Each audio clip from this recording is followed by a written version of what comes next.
Welcome to the Huberman Lab.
I know Coder Dan said he was going to be an hour late this morning, so Hefe, we're just waiting for Hefe to jump on stage and take the lead on this one, y'all. GM, by the way. GM. Just make sure my mic is on. Yep. Just give people a minute here to get in. GM to all 11 of you in the DAO meeting right now. Hardcore, do we have the DAO board, the meeting board, the Miro board? GM, everyone.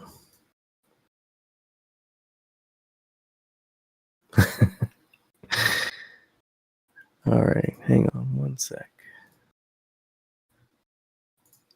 There we go. Let me drop this. Shout out to Hardcore for getting this together. We have a fair bit to talk about today. So, okay.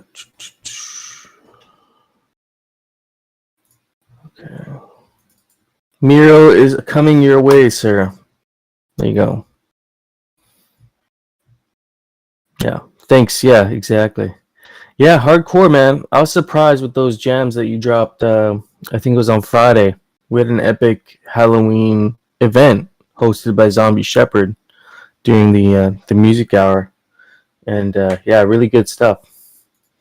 It's always incredible to see all the different skill sets from Gotchi Gang. You know, just when you think you've known someone well enough, they bust out some new talent or skill set that we're not aware of. So that was really cool. So we do have some Forge discussion today. I appreciate Dr. Wagner taking his time. Got Mikey J in the room. I think they do have some material to present. Some other things on our agenda here for today.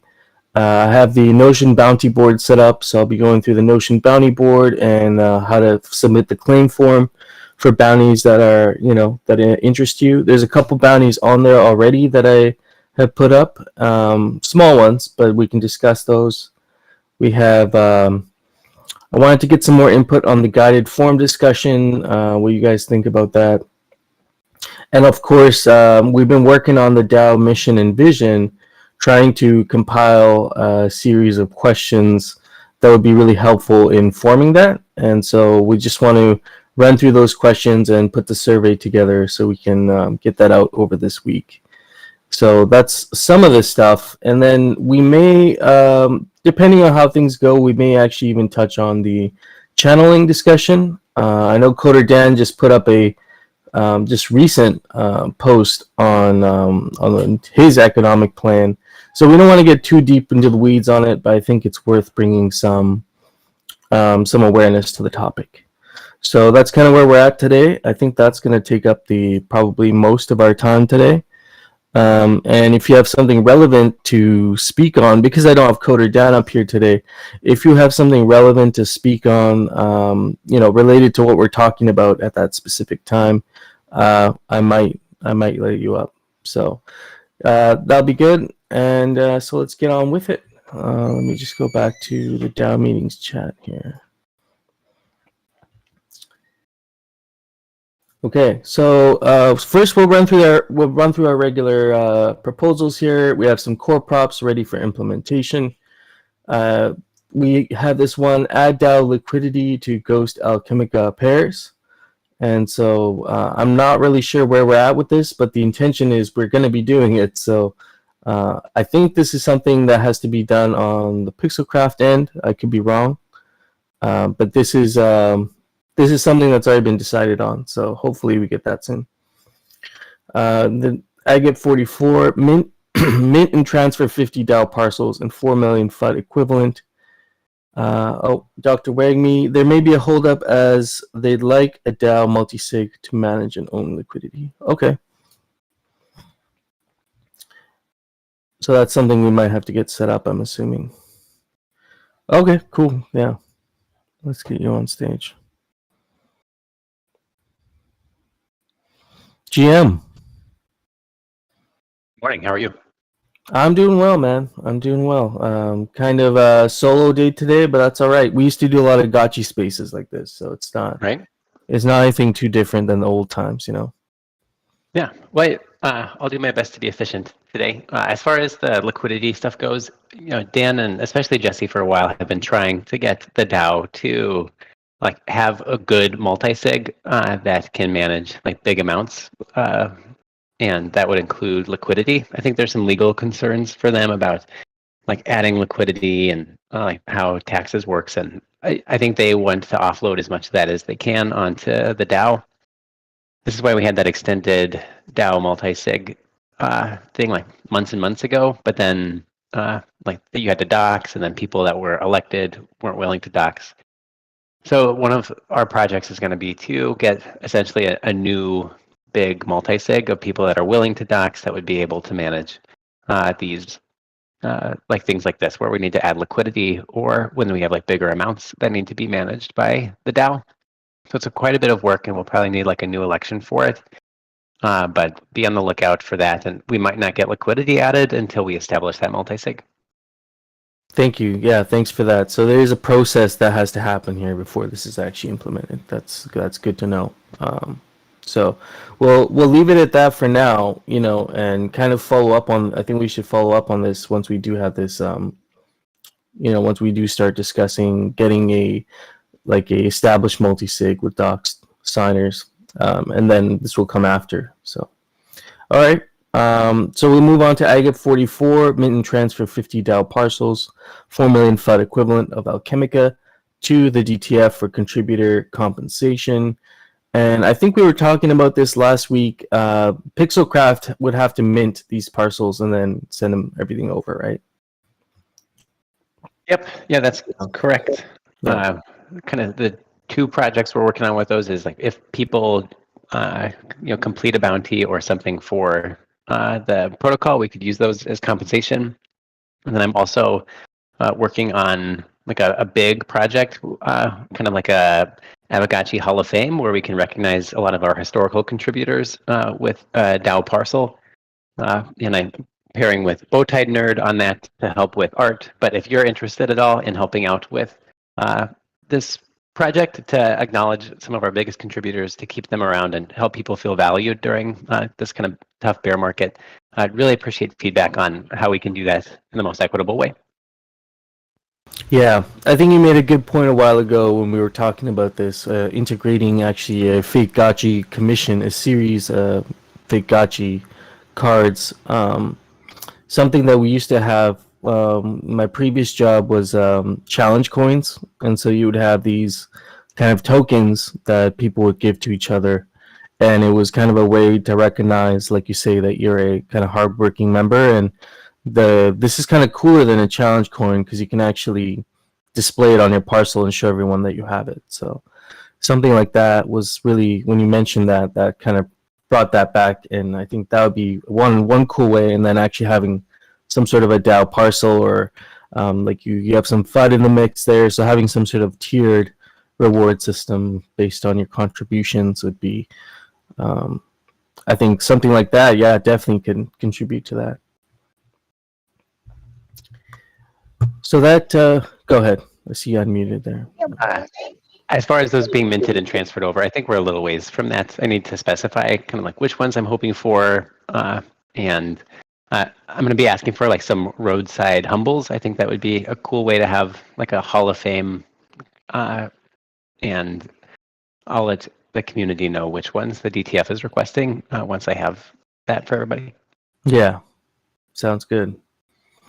So we'll just keep tabs on that one for now. I think both of these props are kind of not really on the back burner, but they're being worked on slowly. We'll get to a point where we can just execute on it. But we'll move on to the things ready for core prop now here. Airdrop Gotchi Respect Potion. That one passed. That'll be going to core prop.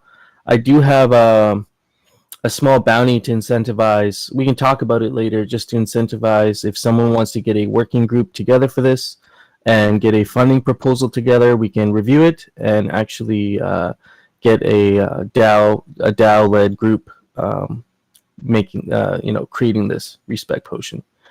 And so that was one of the things there, one of the bounties. But I'll talk about the bounties and stuff at the end there. But that'll probably be moving to core prop here. In the meantime, the DAO, this will be a DAO-led initiative, I think. It's the beginning of Pixelcraft maybe handing over some of these tasks to us to prove ourselves as a DAO. I think this is a reasonable one.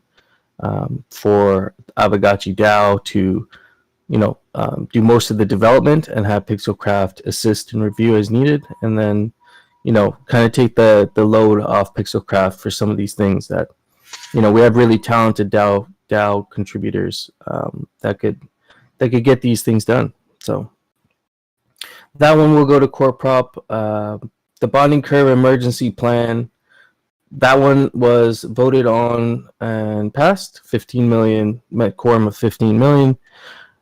I was recently following the outcome of what happened with the vote on Make or Die, and I think they voted to actually integrate Circle, like they've acknowledged Circle as part of their basket. I don't think that scenario we were discussing is going to happen, but it's good that we have an emergency plan in place. In case anything does go awry, that we can act quickly on. So that will go to core prop. Preventing owners from channeling Gotchis listed for lending. That one seemed obvious to me. 9.2 million over 9 million ghost.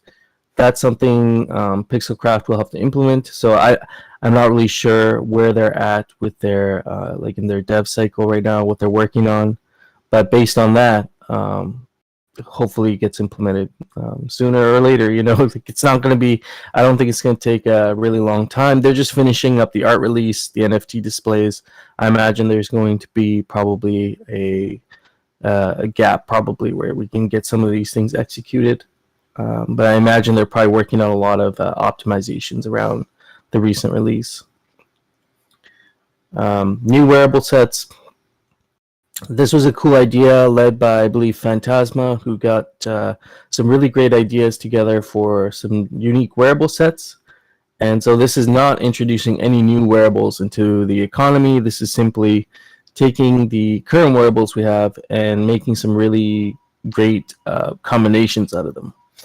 And so that one's passed. And I think that's a really easy lift from talking to Coder Dan. That's a light lift. And that should be easily implemented just by adding the nomenclature, the names for all these different sets to the UI. So that takes care of everything ready for core prop. And If I might interrupt a little bit. yeah. So Go ahead. as some of you guys might know, Moon has stepped down from Pixelcraft from his role, and he was the one currently pushing things over to Core Prop. So when Dan gets on later, maybe we should talk about kind of who's responsible for that. Is this an opportunity to have the DAO maybe push things to Core Prop, or who's going to help things move forward during this transition period? So just kind of put that on our to-do list docket. Did not know that. I'll note that down. Yeah, we should definitely get. I think this is a great opportunity for the DAO to take over that responsibility. We have two SIG props here that are currently open. Let's see, how many days do we have on these? You have 5 days left on the Rarity Farming Season 5, and you have 4 days left on Adjust Alter Spillover Rates. I don't know if these on here. Yes. So these, the Rarity Farming Season 5, Cookie Thief has written a thread in the DAO forum. You can check that out. And he goes through where the funding could possibly come from, where it's come from in the past. It's a nice summary of where we're at right now and possible suggestions for funding this, I believe through player rewards. But there's there were way more details in the actual post, so definitely check that out. The Forge, maybe Dr. Wagme can comment on this one. The Forge request for funding and development. This one I think has passed, hasn't it? It's closed. It passed, yeah. So I'm glad to hear that that this Forge discussion's moving forward, and that you guys have secured the funding, and you have project landmarks already set. So this is really exciting that this thing is starting to really gain some momentum, and it's moving all in the right direction. So glad to see that. It was just a SIG prop, so we haven't secured funding from a core prop perspective, but it passed with high enough that we're kind of operating under the assumption that we'll get funded. And there'll be a series of SIG props coming to kind of guide specifics of the Forge and the big decisions that we need to make that should be community decisions and not just ones from the Forge team. So expect those to come out in the next couple of days. And when we talk about the Forge, we'll talk about those specific decisions here in a minute. Yeah, sounds good. Course posted something up here. I'm going to click on it and see what's up with this. Okay. Oh, it's a separate board. That's cool. It's a board within a board. Okay.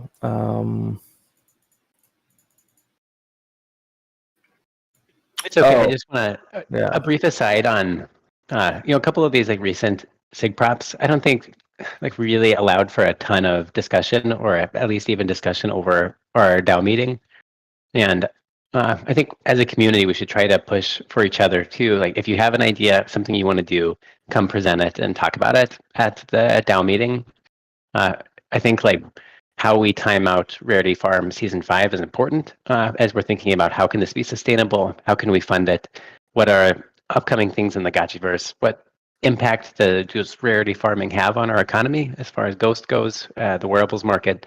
And it should be a pretty serious discussion, not one that is like impulsively put forward without any discussion around it. And so whether it's that or big economic changes, I just really want to encourage the community to allow good discussion time, come and talk about your proposal at the DAO meetings and try to get things as fine-tuned and data-driven as possible. Because it feels a little bit like that maybe wasn't the case for the last two SIG props. The rarity farming one definitely caught me off guard. That's definitely something we discussed for the last one. We had a decent amount of discussion in the DAO meetings, and so I kind of echo that. I think it should almost be for anything large that involves a large amount of capital expenditure or distribution of funds should definitely be at least discussed at one DAO meeting as a first pass, so we get the awareness out. I think another thing to mention is when we do have those discussions at a DAO meeting, it gets live streamed, and we have people who may not be able to come to these for one reason or another, and so that's one way we have to disperse information without leaving people behind is having it recorded through live streams and having them able to listen to it. So I'd imagine, a person like that would be caught off guard if they come here. This is their source of information for what's going on in the DAO, and we don't talk about rarity farming, and then it ends up passing. It could definitely catch people off guard. Yeah, especially I think asynchronous communication really puts us at risk for infighting and lack of good communication, right? Because you're just like a keyboard warrior talking about, what you feel. But if we come together, we have a discussion, I think we can really recognize a lot of us are on the same page, just trying to move forward, have a healthy economy, and time things out. So I think it'll help from a community building perspective just as much as it will from an operational perspective and moving propositions through. Yeah, absolutely. Yeah, okay. I'm in agreement with that. Before we get into any of the altar stuff, I think we should. I'd like to give you the floor and get an update on the Forge. If you have any materials to present, or if you just want to give a up to date summary of where you guys are at right now with the Forge team. And I'm actually kind of curious as to who's been expressing interest in the Forge. Who are some prospective team members, or whether you're thinking there's a process for vetting people to be on the Forge team. So, I'd personally like to know more about that, but just an update would be great as well. Great. Mikey, if you don't mind putting your hand up and coming up on stage, I always appreciate your input. And then also posting a link to our light paper for the Forge would be great. So this was kind of our first deliverable as a Forge team, was to produce a light paper, a project overview for where we're at with things, the mechanics that we're proposing. And so we will put that up for you guys to look at. Really I guess I'll talk about the team first, and then we'll go into some of the details. I'm leading the project as a whole. Mikey is heading the economics aspect of it. So what are the real economic financial implications of the decisions we're making? How can we have a good data-driven process for the decisions that we make along the way? Diddly Poo is going to be doing, I guess he's renamed as Diddly, but is going to be doing the smart contract work. And then we will be able to use some of our budget for an audit for that, just to make sure things look okay. And I'm hoping the Pixelcraft team was also interested in giving a stamp of approval too, since they'll be the ones actually implementing it. And then the bigger update I have is that I think Notorious BTC is going to be heading art. And we are meeting with Pixelcraft on Tuesday to talk about the art. They're pretty protective over art in the Gotchiverse, but goal is for us to do all the schematics, all 252 of them, the frames, all 36 of those, and kind of fun things for the community. I hope you guys think this is a good idea, is I would like a community contest for Essence and Alloy to get community input, come together, have a bunch of cool ideas, and then have some ghosts set aside from our budget as a reward for the most popular Essence and Alloy art that will be implemented.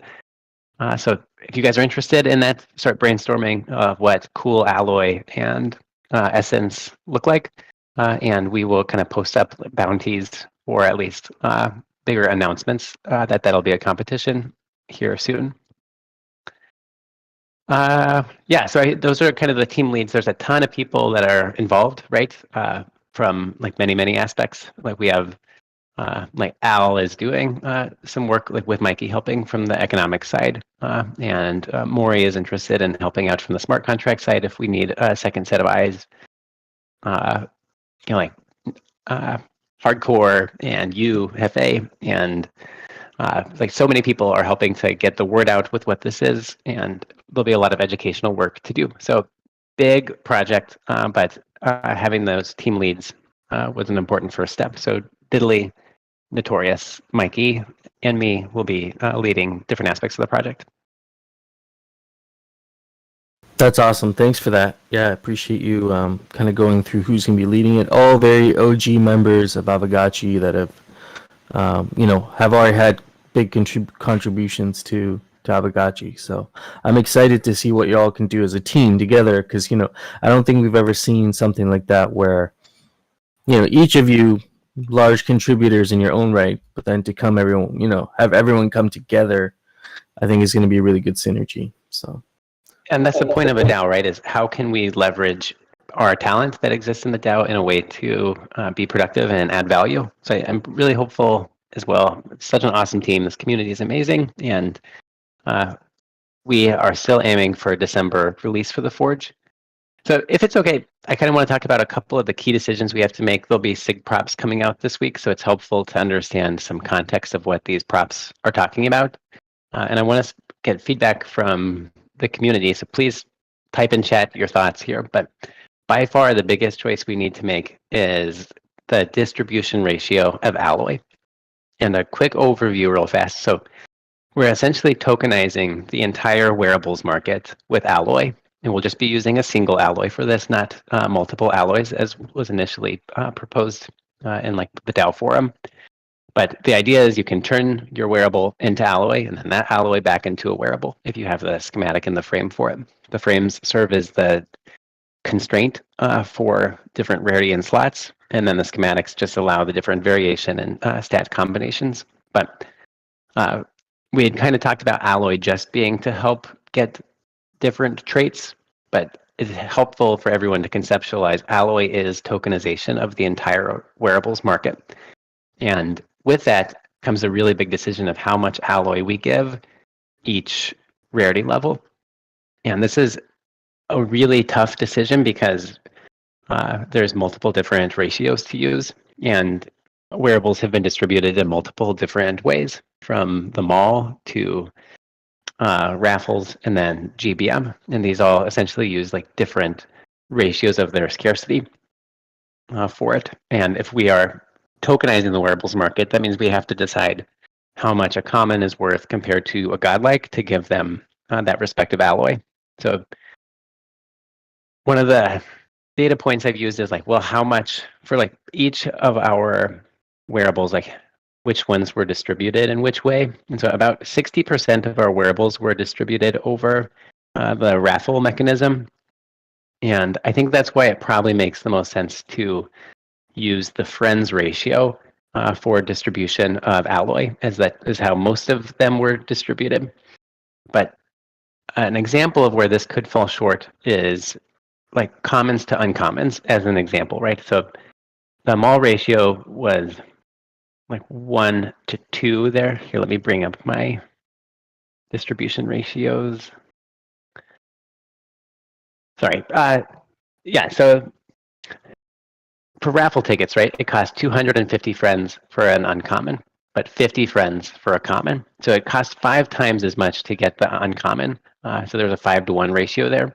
But the market is clearly not valuing commons and uncommons at a 5-to-1 ratio, right? It's like 14 ghosts is the floor for uncommons, and 10 ghosts or 9 ghosts is the floor for commons. So if we make the decision to use the friends ratio, that means uncommons are going to get 5 times as much alloy, and there's going to be a big ARB opportunity for uncommons because people are going to be like, oh, I'm going to get 5 times as much alloy if I just buy all the uncommon floor.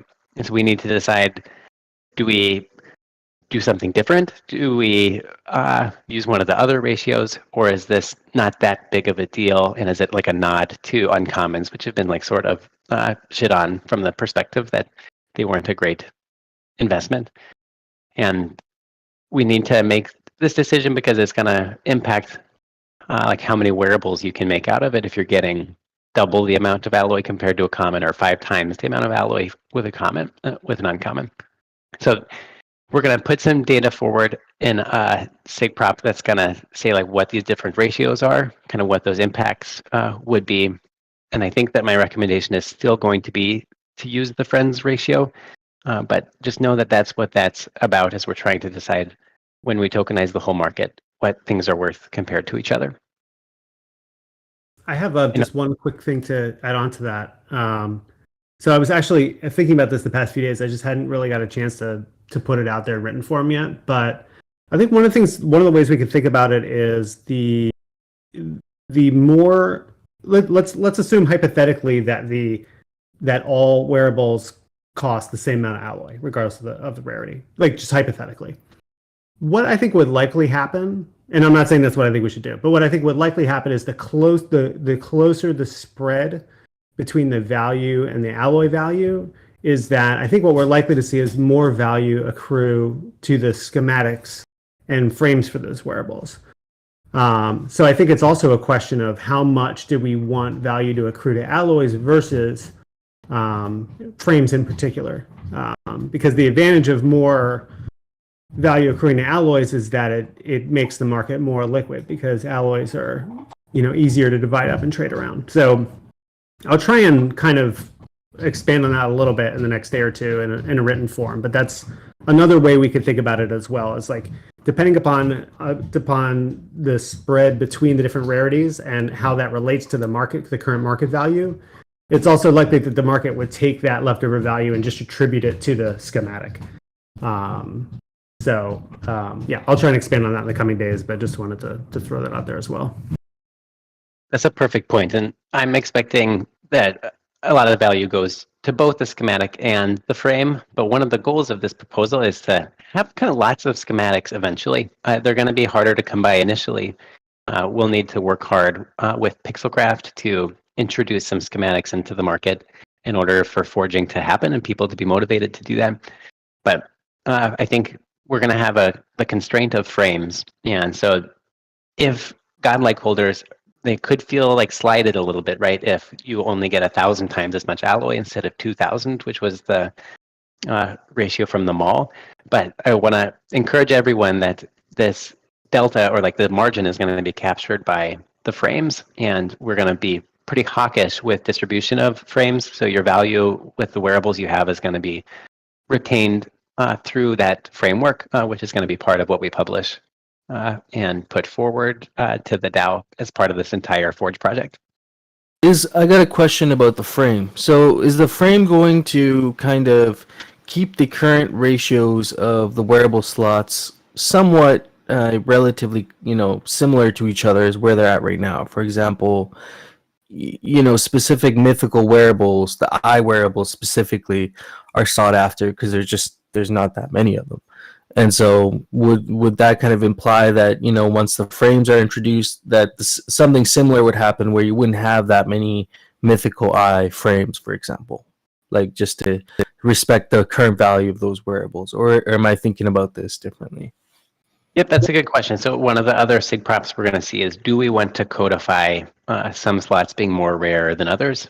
And so the face, eye, and pet slot are more rare. And so do we want those to be more rare? And then how much more rare do we want them to be?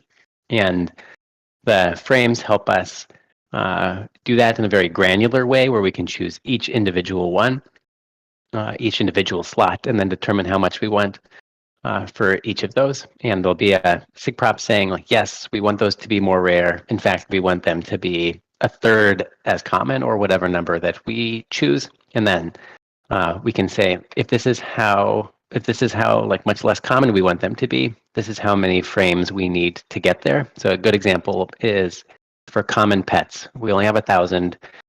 Even if we want there to be a 3-to-1 ratio of common slots to rare slots, we still need a ton of pets. And so that gives us a lot of room to auction off frames to meet that goal that would be set by the framework.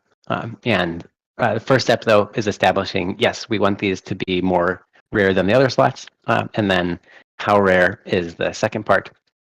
There's an interesting thought here, is that, if we want there to be equal amount of eyes, pets, and face items, like, could we just have a special frame, and then you could have a standard frame for your other slots? So the standard frame would be for your head item, your body item, and your hand item. And then you could have just a special frame for the rare slots.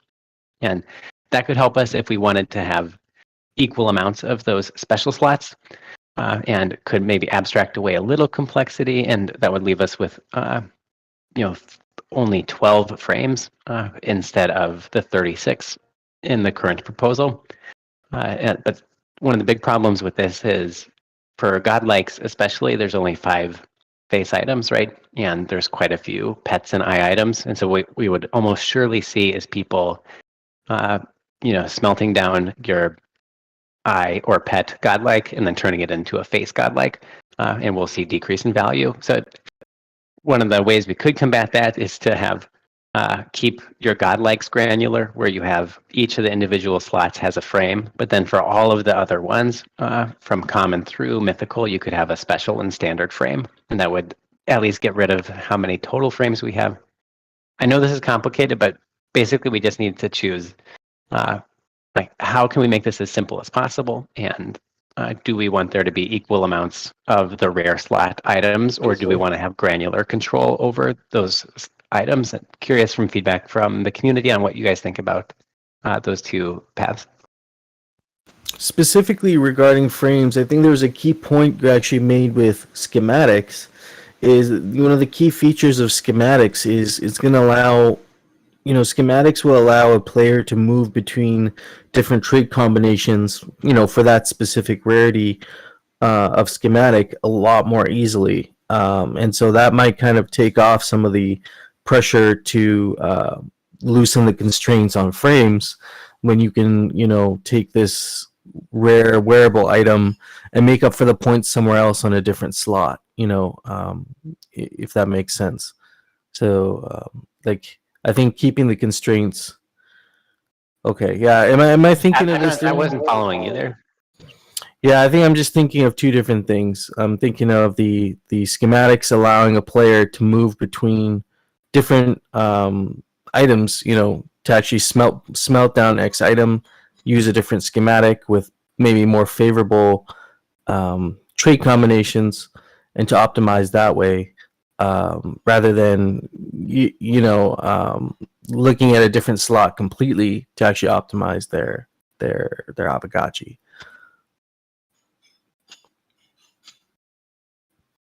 Well, either way, I think we have an idea for what we want to do. We're going to keep our constraints around our rare slots to preserve that value. And I don't think it matters too much which way we go, as long as we're mindful of protecting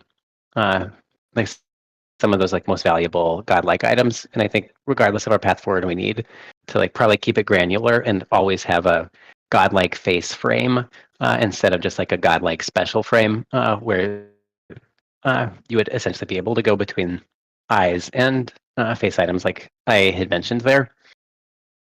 So that's one of the other ones that's coming as far as sig props for our community to decide on. And with these, we'll also have a recommendation. This is the data that we had in our recommendation forward. All right. Sorry for the toddler in the background. Can't hear him. Your noise cancellation is really good. Good.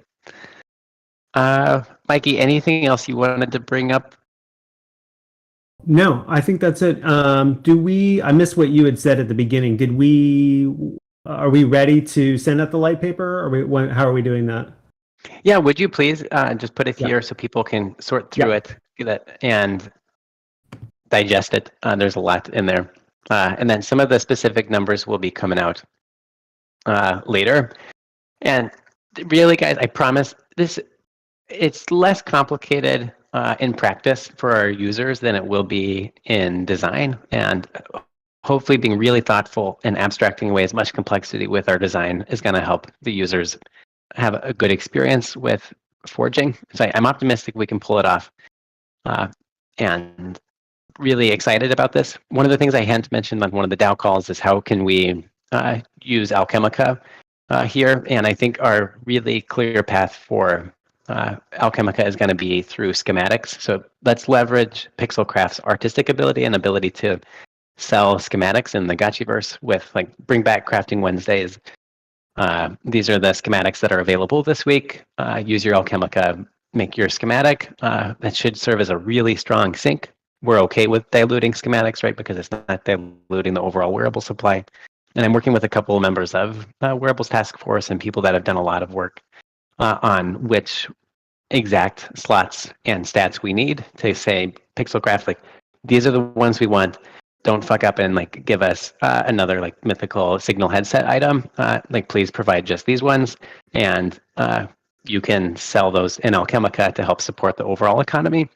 And I think that's going to be a good way for us to leverage strengths there, really recognize the strength of Pixelcraft, and to support the overall market, because the DAO is still quite a ways away from having an ability to produce schematics, curate them. But that'll be a future goal for us, right? Is how can we get community created content with the schematics? But for now, we'll use Pixelcraft. Yeah, I love the flexibility here in this whole Forge system, allowing more community development coming in later as this grows, right? And having this ability to have creative control as a DAO at some point it's gonna be interesting.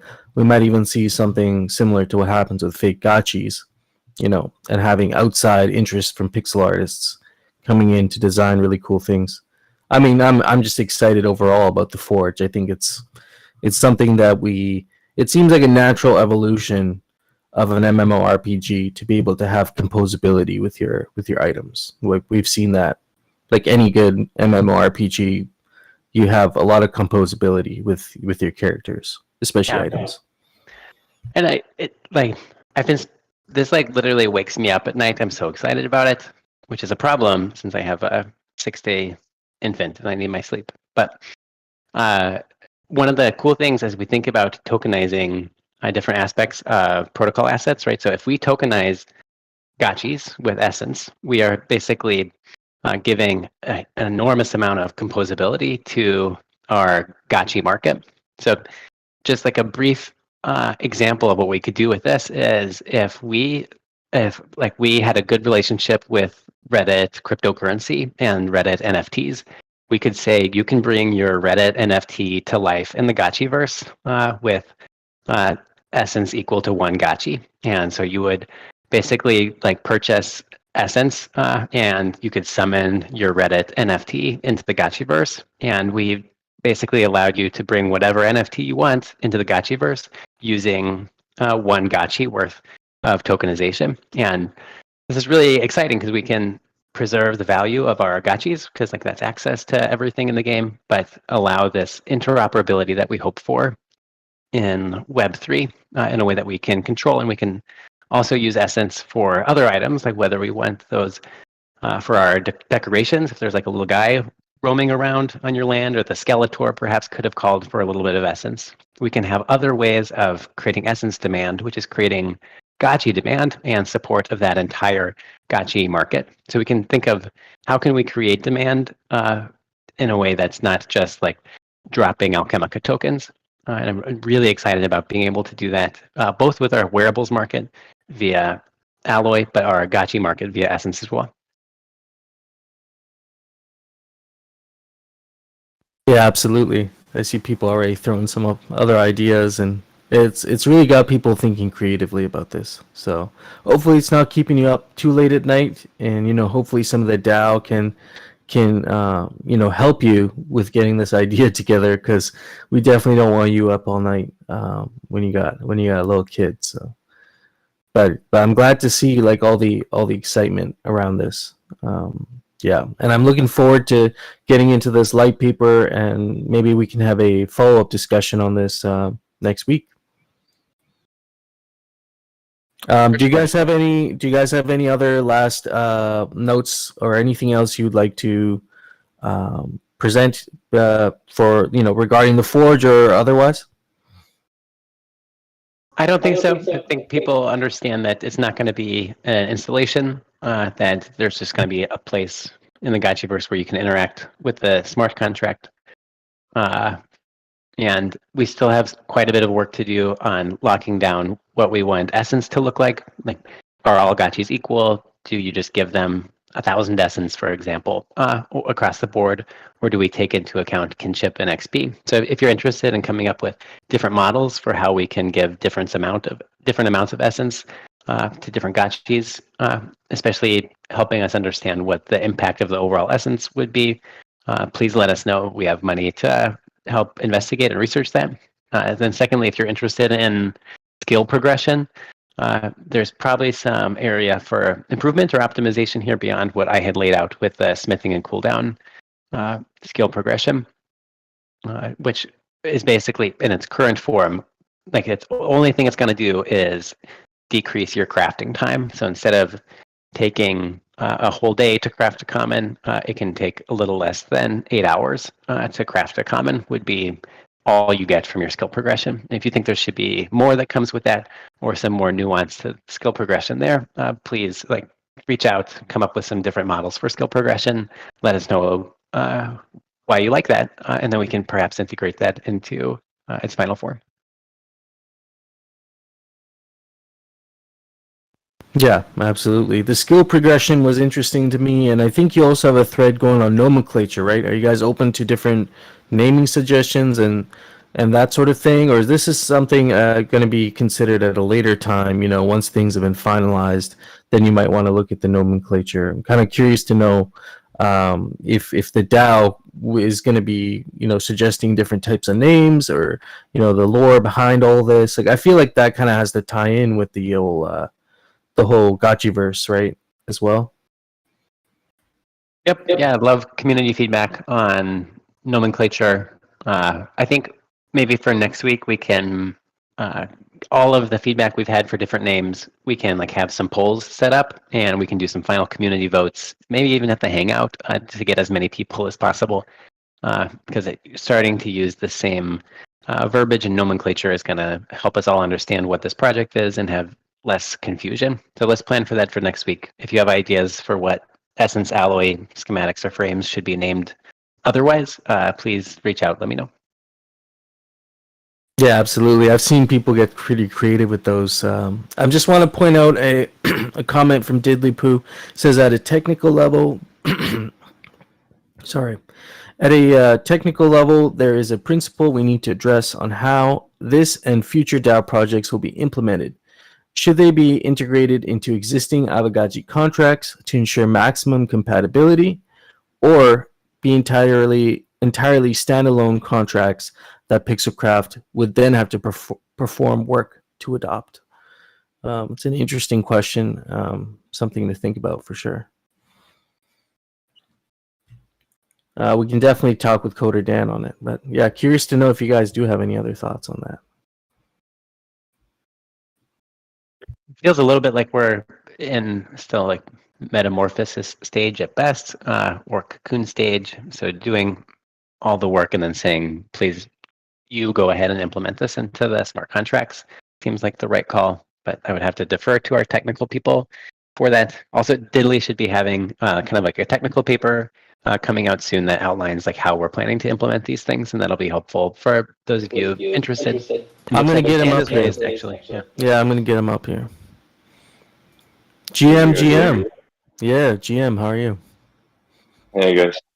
Yeah, just to kind of explain that point a little bit more. It's mostly was just a note. I had chatted with Coder Dan a little bit, or started to ask him a few questions on kind of the ideal way to implement this, so as not to kind of step on any toes within Pixelcraft or any kind of plans that they had within the contract, just on a pure, very technical level. So it's more than Dr. Wagner, what you just said about just kind of doing the work and kind of letting Pixelcraft push the button. there's even within that, there's kind of something that we need to decide. Just this is why I mentioned that we need to talk to Coder Dan on this, because it kind of it's just a general principle on whether we want to, at least as a DAO within Aavegotchi, whether we want to kind of, when we're implementing projects that interface with existing Aavegotchi, not just Aavegotchi contracts, but also even UI elements that Pixelcraft is built on top of it, like the Bazaar. If we say implement it as a direct, kind of injected into the existing Aavegotchi contracts as much as possible, things like Bazaar compatibility would basically come automatically. But from kind of a separation of concerns perspective, and also again from the same kind of concept of not kind of stepping on any potential toes with anything that Pixelcraft might be planning on implementing, there are some, like when I was deep diving into the implementation details, there are some kind of modifications either we would have to make, or kind of like new things we would have to introduce into the Aavegotchi contract that might cause some friction for Pixelcraft. So that's why we would definitely need Coder Dan to kind of discuss on this. And yeah, just basically kind of solidify an approach that we that we excuse me that we want to follow going forward. Just so yeah, it's clear from a technical perspective on exactly how to properly design this and what direction we want to go.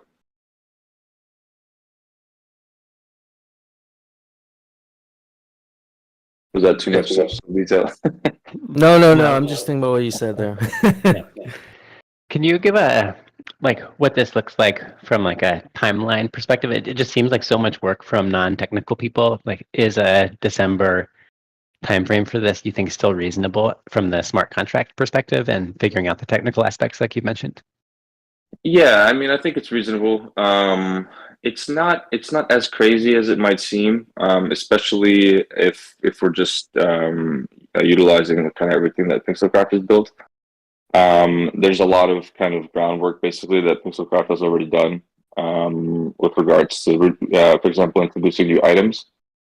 So that's kind of like a large chunk of it is having these items ready, and another kind of like the core technical aspect of it would be just creating a kind of like a new contract that handles specifically the logic of taking some pieces and giving you a wearable, or taking a wearable and giving you some pieces.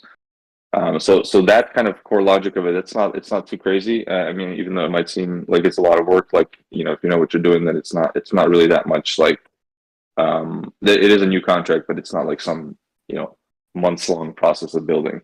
But questions like with this against this sort of thing, questions like the hardest things to get right are things like ensuring compatibility and making sure that in the future there are no kind of unintentional side effects that have happened with what you've implemented. So yeah, I think once we can get past this kind of decision, I still think that December is definitely reasonable to get this implemented, as long as we can get kind of Dan to opine on this subject pretty soon. We're expecting most schematics to come from Pixelcraft, right? At least initially. I don't know if that impacts like how we do things at all, but there'll have to be some recipe, right, for like X schematic plus the alloy plus frame equals this. So I guess having things set up so that they can do that pretty easily from their end seems important. And then, question for you: would we be able to like have schematics like sold or available ahead of time? Like, are these just like 1155s that would be easy to like add on to those future recipes if the forge isn't debuted and complete, or do we need to have that done first before we would have like craft your schematic 1155 ahead of time? That would also depend on the question I wrote up. Because right, that's what I was thinking. Yeah, if they're standalone contracts, then we as the DAO could deploy the ZRC 1155s whenever, and we could deploy them in advance of the entire kind of mechanism being live. But if they are if we are doing this kind of like as a integration into the existing Aavegotchi contracts, then we probably do want to have everything deployed, just to avoid kind of multiple releases and like just like additional overhead headache. Basically, it would probably be more desirable to avoid that than to have like a few weeks head start on deploying some ERCs, basically ERC 1155s. Awesome. Well, I'm fully delegating that to you to talk with Dan and figure out the best way forward, but keep us posted. And Sure thing. and then to Phantasma's point, like I love this idea, right, of like how can the community create stuff and having a path where our community knows exactly what specs you need to make a wearable, to like make the schematic for it, to make the entire wearable, what the side views look like, so we can have really high quality content that's easy for Pixelcraft to say, yes, we have everything we need. This will be easy to deploy this wearable. So I think that's kind of medium term vision for this project. But short term, Pixelcraft will do it. Medium to long term, let's do this ourselves.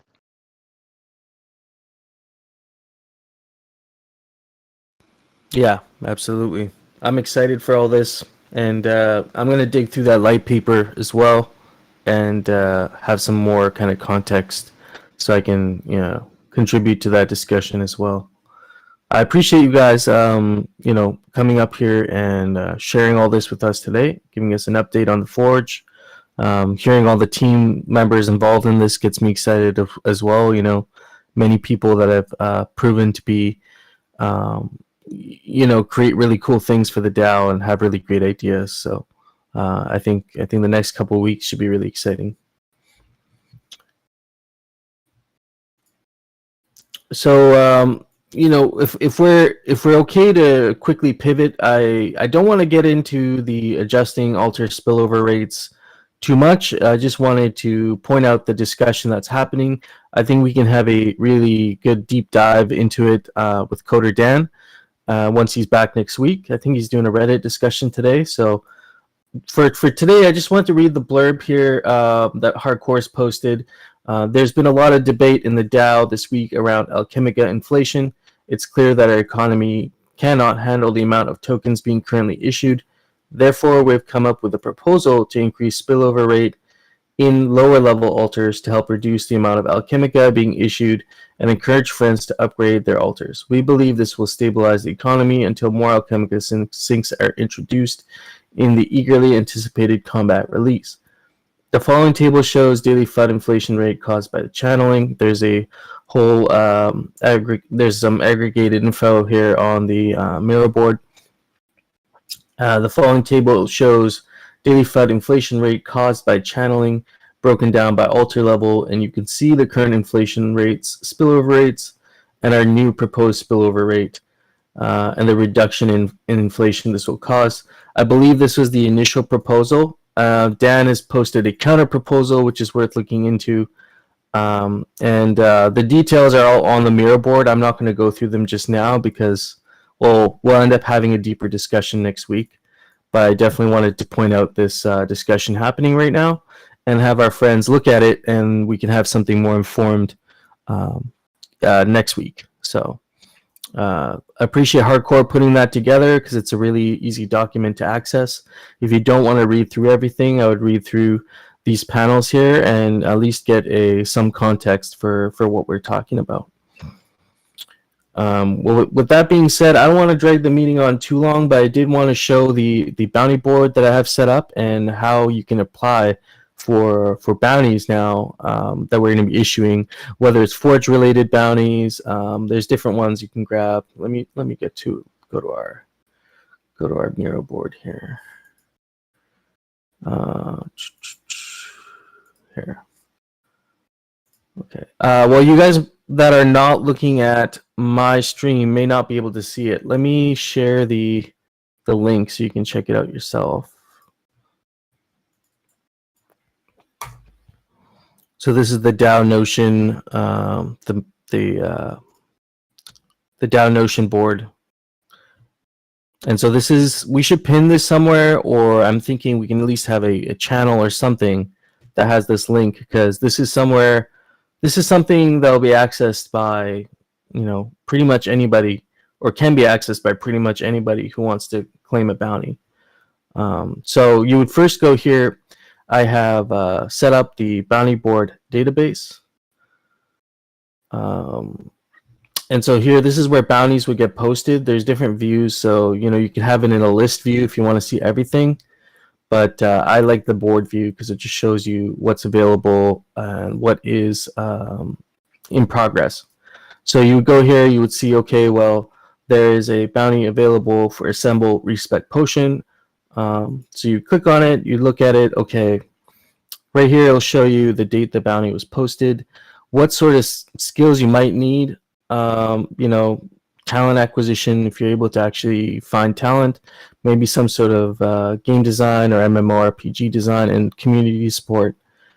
This bounty, every bounty will have its own category. So there's 4 right now.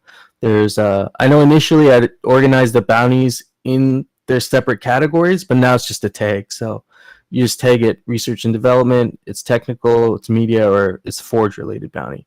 So all the Forge related bounties will have their own tag as well. Each bounty has a bounty ID. So this is number 2. The bounty reward. So this one's saying you get 25 ghosts just for going out and getting a group together. Essentially, that would be the deliverable. You've assembled a group of people that can do the respec potion. The status is something I'll have to manually change, but once you've claimed the bounty, I would just flip it to unavailable in progress. And then this is a DWork plug, but we're not going to be using this right now because we haven't officially moved towards DWork. But when we're ready for that, we can click set up bounty, and I'll actually set up a bounty to launch in DWork, and you can get like a Discord notification with that.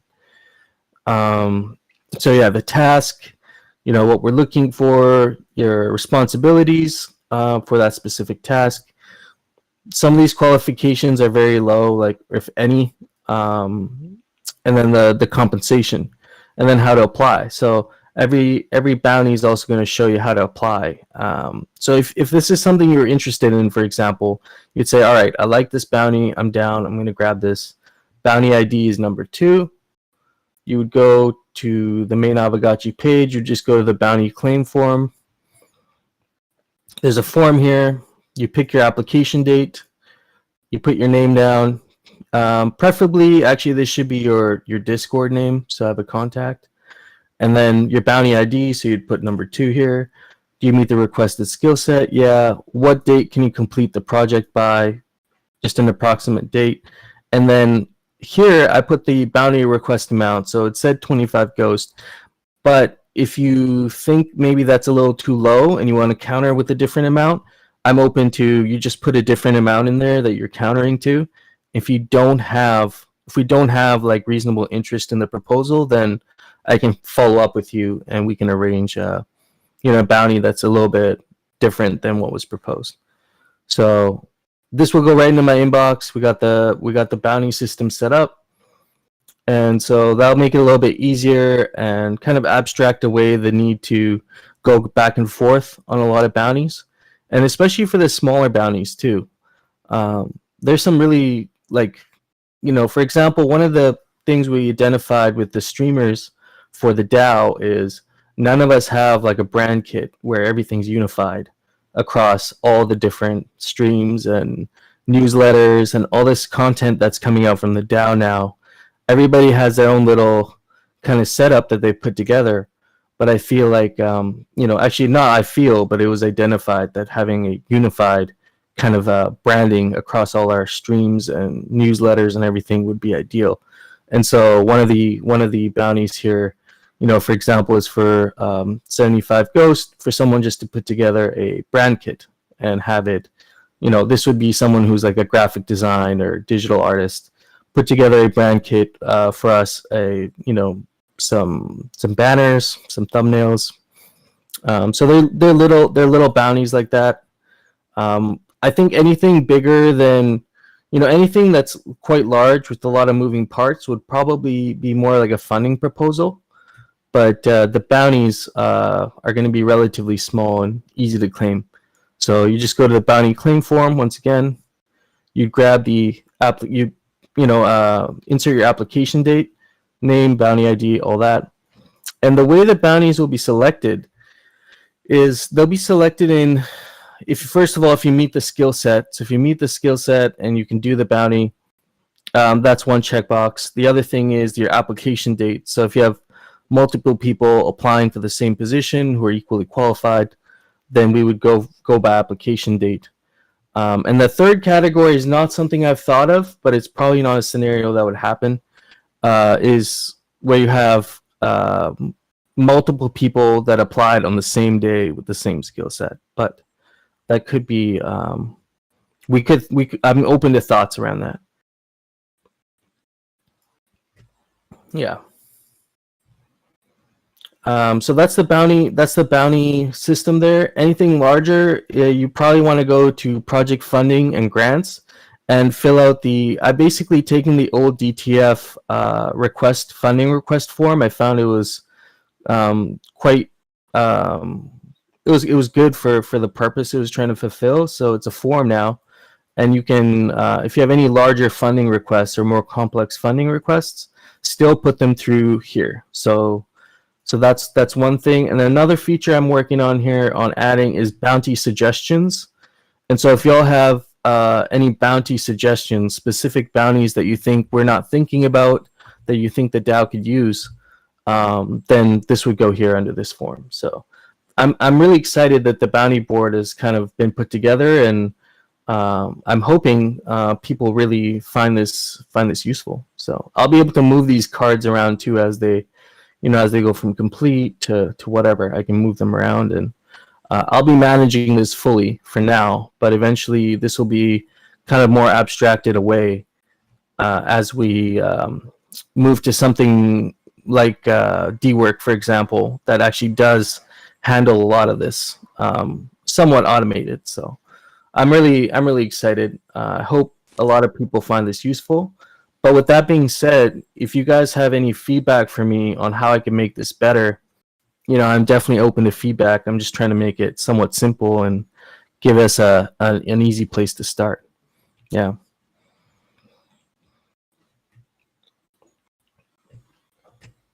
You guys have anything to add regarding, any of this stuff? Anything you see that could be done better? You guys like it?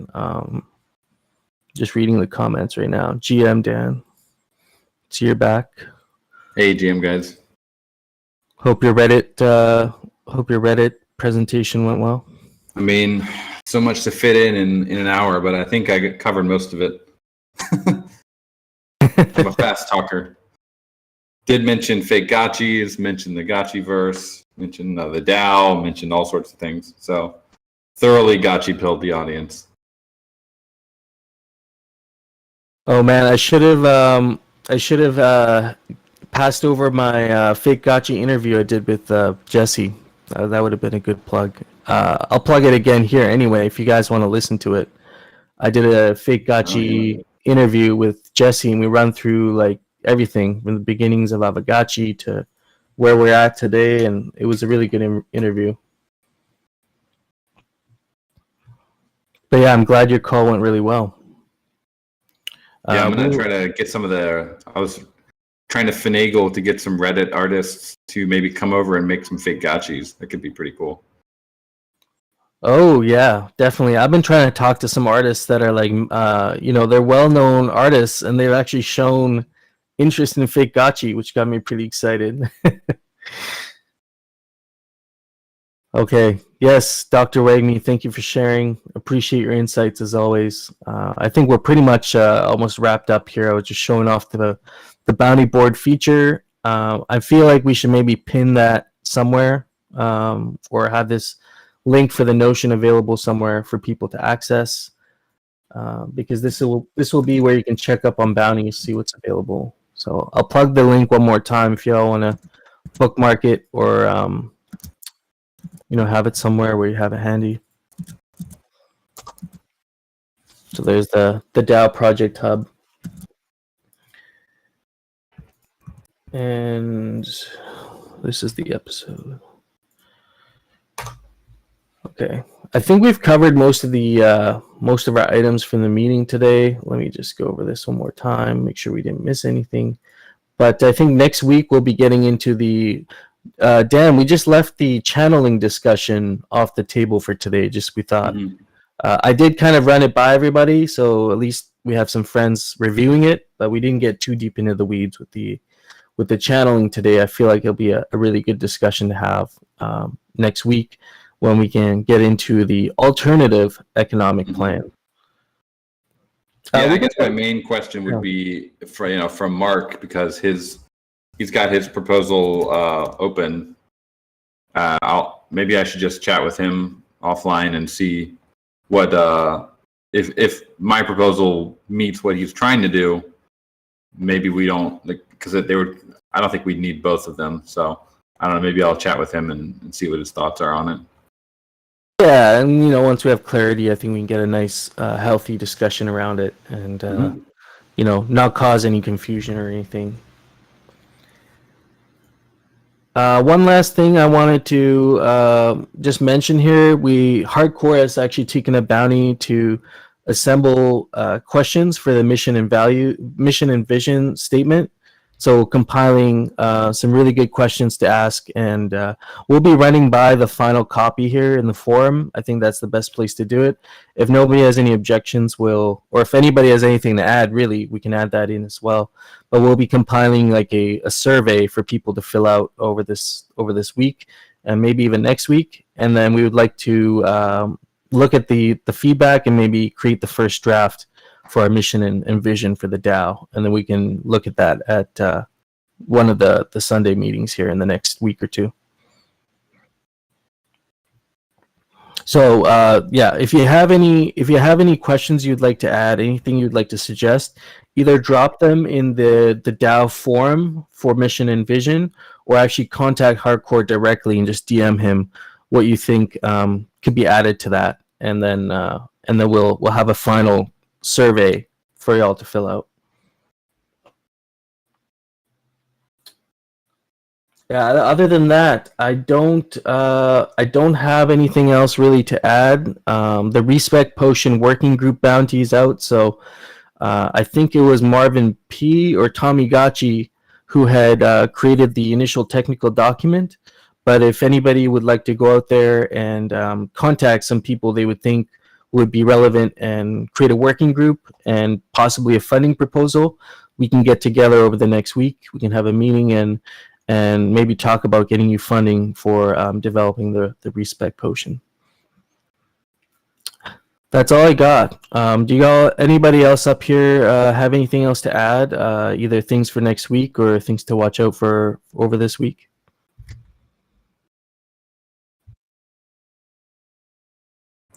Did we talk at all about the upcoming, like the discussion about the DAO statement of purpose? That's like the mission and vision? Yeah. Yeah, no. So the mission and vision statement, we've decided to create a questionnaire first and get people to fill that out and aggregate all that data, and then create the final draft of both of those to present to the DAO. And then at that point, if there's no objections, then we can. I just don't want to. I want to make sure we don't leave any like opinions out or anybody behind that wanted to contribute. But we're getting like a working group for that, or a thread somewhere. Yeah, so there is actually a thread that I've started in the DAO forum, and Hardcore has taken on the initiative of actually aggregating all the questions and creating a survey. So if you do have anything to add, anything to discuss, the forum is open. The forum post is open in the DAO, or not in the DAO, in the Discord. Oh, it's in the Discord forum. Yeah, the Discord forum. Yeah.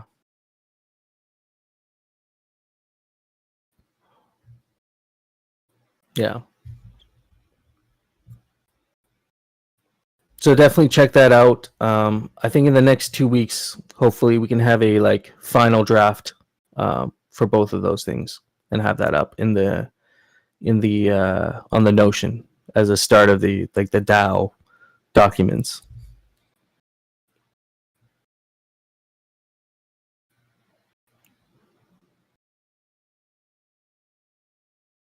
Yeah.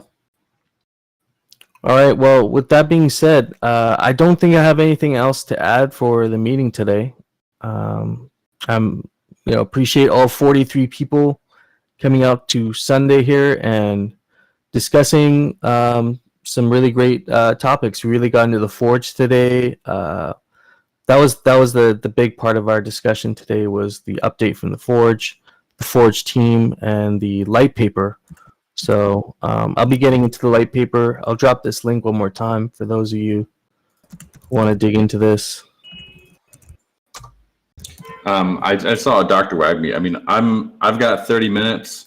If anyone wants to talk, I mean, if we want to end the official meeting and keep going, I'm cool with that. Up to you guys, but I'm free to discuss the proposal and just the various proposals that are coming out related to channeling, even though it's not on the board, but we can finish up the official meeting. Okay, no, I'm cool with that. It is actually on the board. I know Hardcore had posted. You're talking about the channeling discussion, right? Yep. Yeah, that's on the board actually. I kind of briefly touched on it today. I didn't want to get too deep into the weeds without having you here also to provide some of your insights. If you're down, like we can get into it right now. I'm down. Yeah, sure. Again, I'll just read this little statement here that I believe was from the original proposal. There's been a lot of debate in the DAO this week around Alchemica inflation. It's clear that our economy cannot handle the amount of tokens being currently issued. Therefore, we've come up with a proposal to increase spillover rate in lower level altars to help reduce the amount of Alchemica being issued and to encourage friends to upgrade their altars. We believe this will stabilize the economy until more Alchemica sinks are introduced in the eagerly anticipated combat release.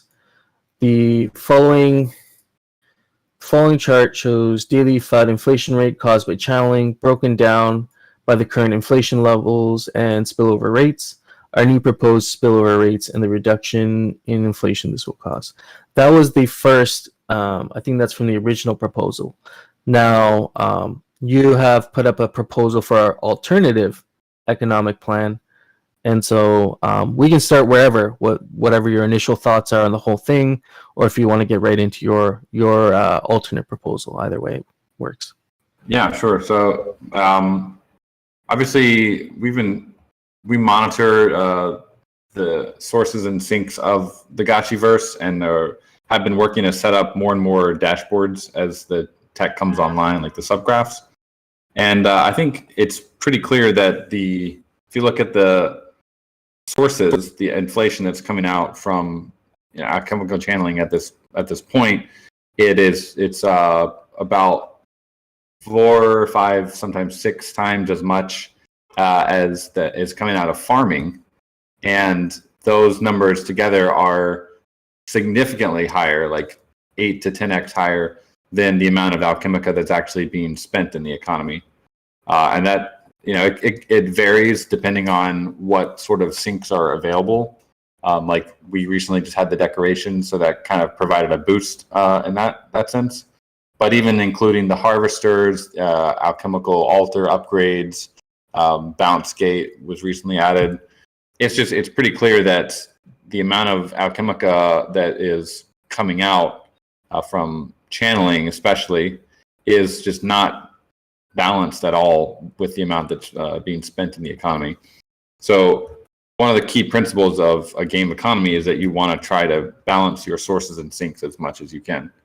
And the tricky part of a Web3 game is that we're not talking about Warcraft, World of Warcraft, where you have like gold and you can just devalue it to the end of the world because it's unlimited.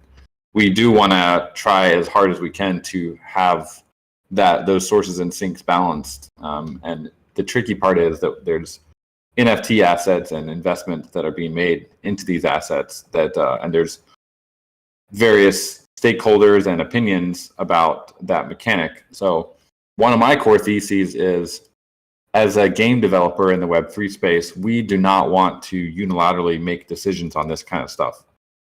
Like that, we saw what happened with Axie and how Sky Mavis treated their ecosystem and their economy and their player base, and they just essentially would make these unilateral decisions on this kind of stuff, and people would react to it.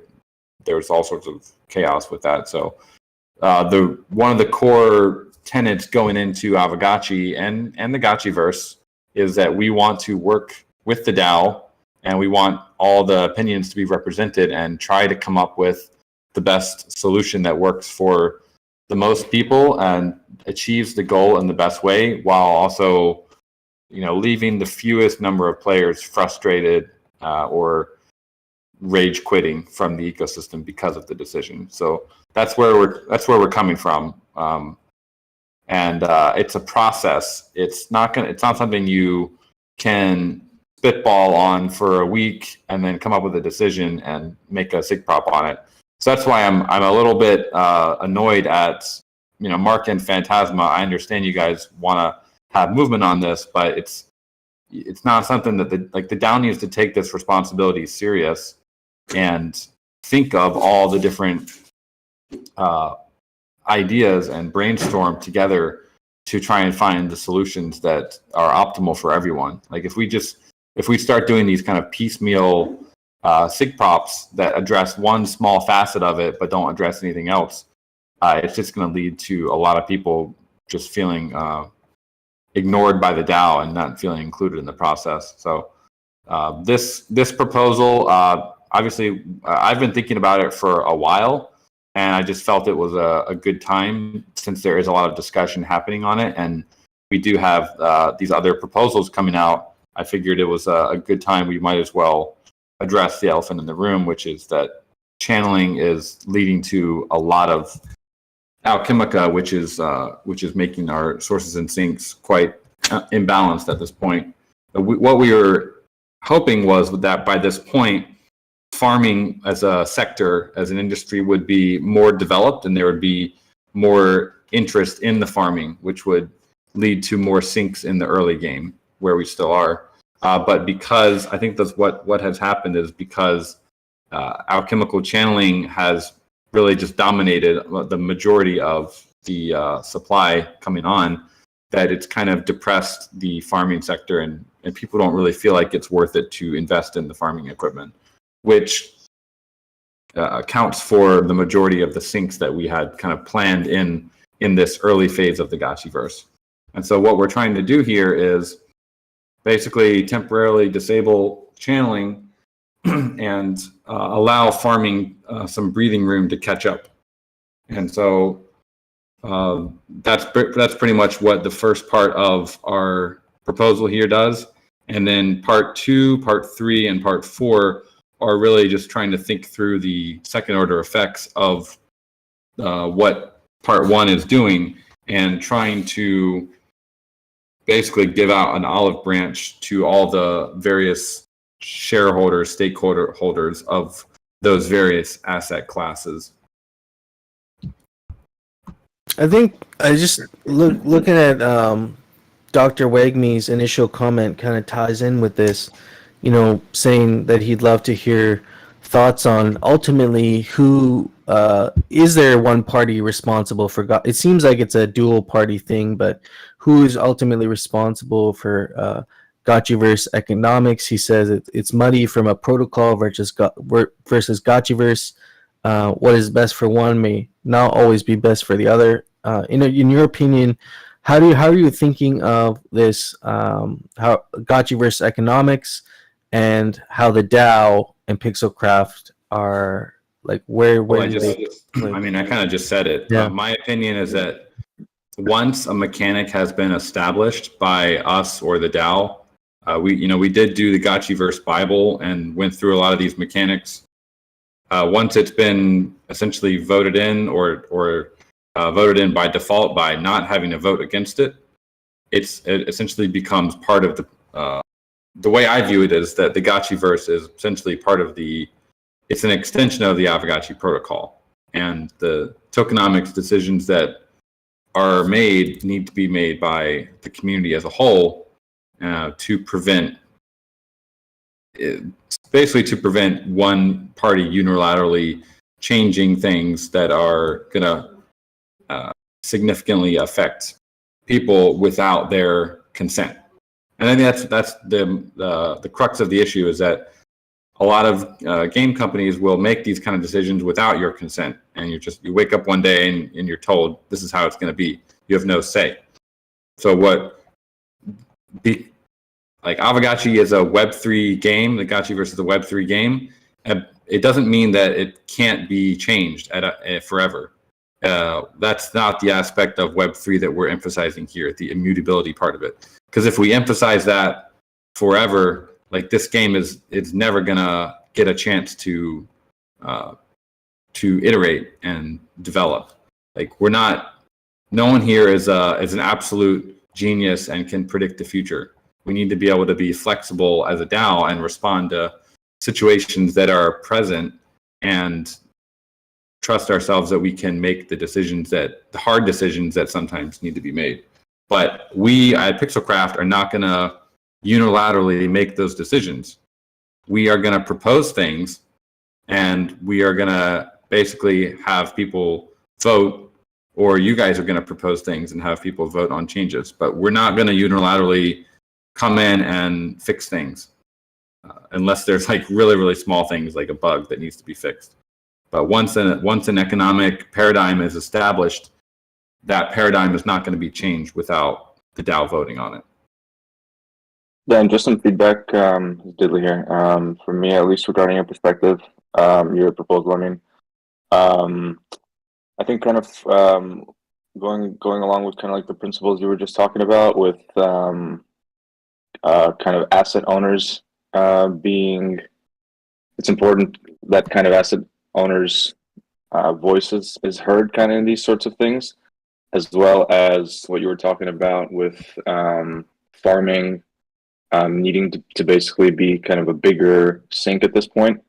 From that perspective, I feel like Mark's proposal is actually better because from what I'm seeing in this one, basically we would be completely taking away, for all intents and purposes, if you're trying to split it, I think split it kind of conceptually between asset owners and landowners. Gotchi owners and landowners. We would be taking away almost entirely the rewards from the Gotchi owners, which are kind of like the core of the whole protocol, and giving a lot of the whatever's left to either landowners or I think more so scholars, like renters. So it's almost like just hurting the Gotchi owners a lot more, whereas Mark's proposal was to incentivize in a large way additional upgrades of altars to be able to. I agree that there's more work that needs to be done there to further incentivize kind of building out the farming infrastructure. I mean, on parcels. But yeah, this is just the kind of concern I see with your proposal here. Mm-hmm.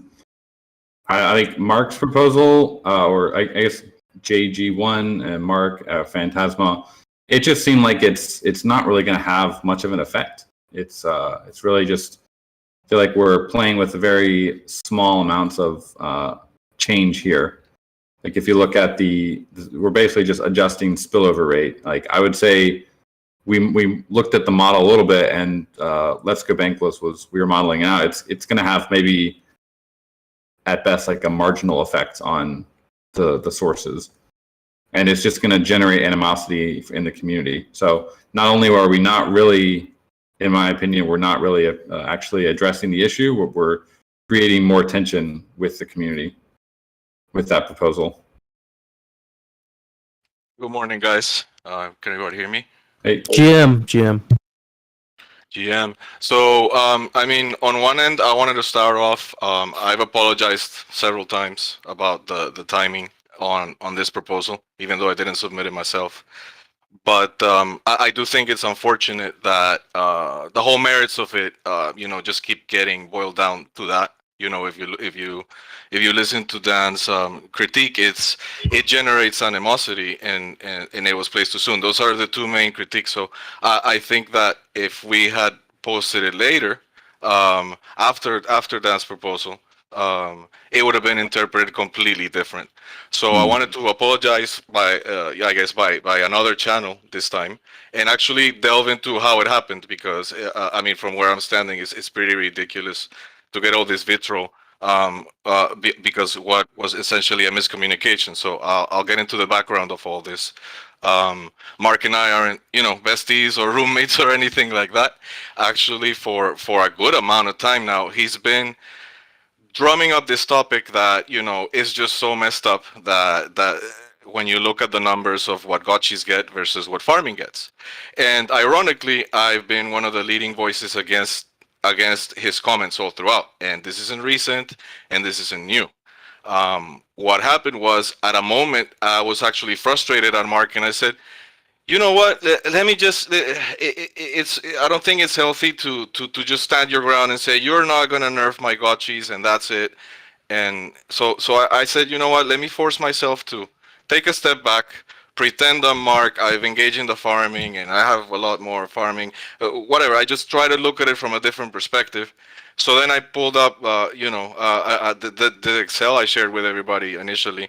That I use myself as a, auto updating Excel that feeds me the prices. I mean, it takes the alchemical prices of CoinGecko, so I can easily see right there on my Excel what is the value of, channeling a 500 kinship gotchi or 1,000 kinship gotchi, et cetera, et cetera. So then it started pointing, like screaming more and more at me that, especially somebody with background in finance, that oh my God, like the risk reward ratio is just so off on a level 1 altar with a floor gotchi, that then my perception started to change a little bit. And then in the whole debate, I actually changed my tune a little bit, and I said, Mark, I'm starting to see this or that.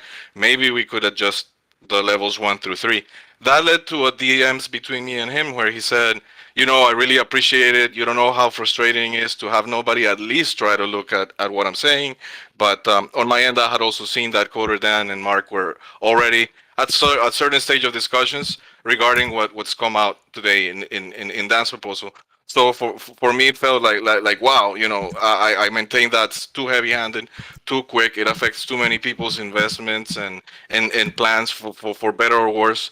We don't have all that much engagement, and what we do have, it would be a heavy-handed switch. So I started, developing basically Mark said, I will go ahead and instead of submitting my thing, I'll submit your idea if you, at least can make some data to prove to me that your idea is probably better than mine. So then I did, and then I sent him a DM saying, let's be clear. I don't want to handle this prop. I don't want to handle this SIG prop. You handle all that, but I'll do my part in creating a thread and exposing the data. He interpreted that as go ahead and submit the prop, and that's really all that happened. He went and submit the prop, and I see it go live, and I'm like, oh my fucking God. But I just wanted to express that because there's just been continuous criticism of how this prop went live, and that's the little stupid backstory to how that happened. With all that said, I do believe. I mean, the adjustment I'm making, Dan has seen it generate a lot of vitriol, but I would counter that a lot of people didn't know of all this background. They see my prop, Mark's prop with my numbers, and they figure there's something at hand here that doesn't smell right, and they've been pissed off.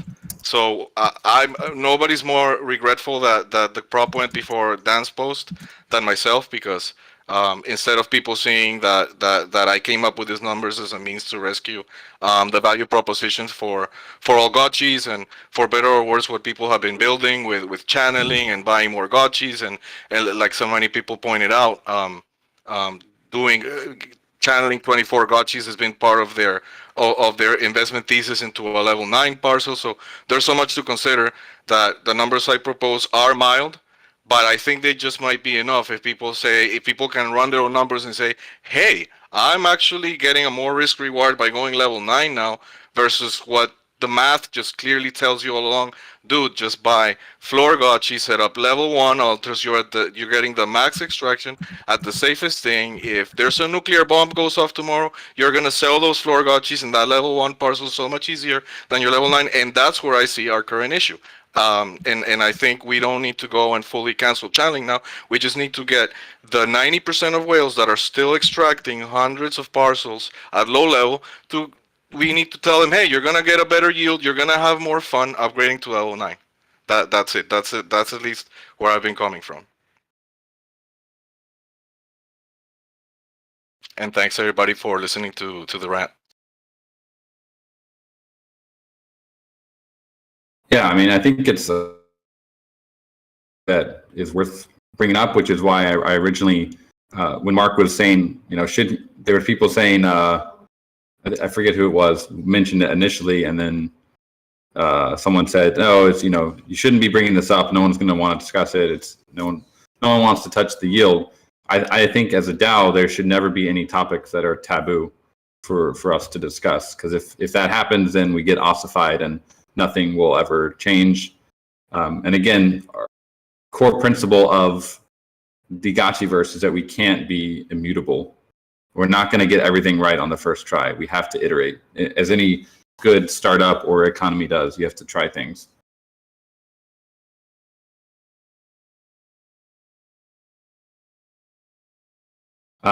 The reason, I kind of outlined why I don't think that that Mark's proposal is going to work is because, yes, people will upgrade their alters, but once they upgrade their alters, you're just going to be back to pretty much the same amount of channeling coming online, and they're really, the syncs will not be very long lasting, in my opinion.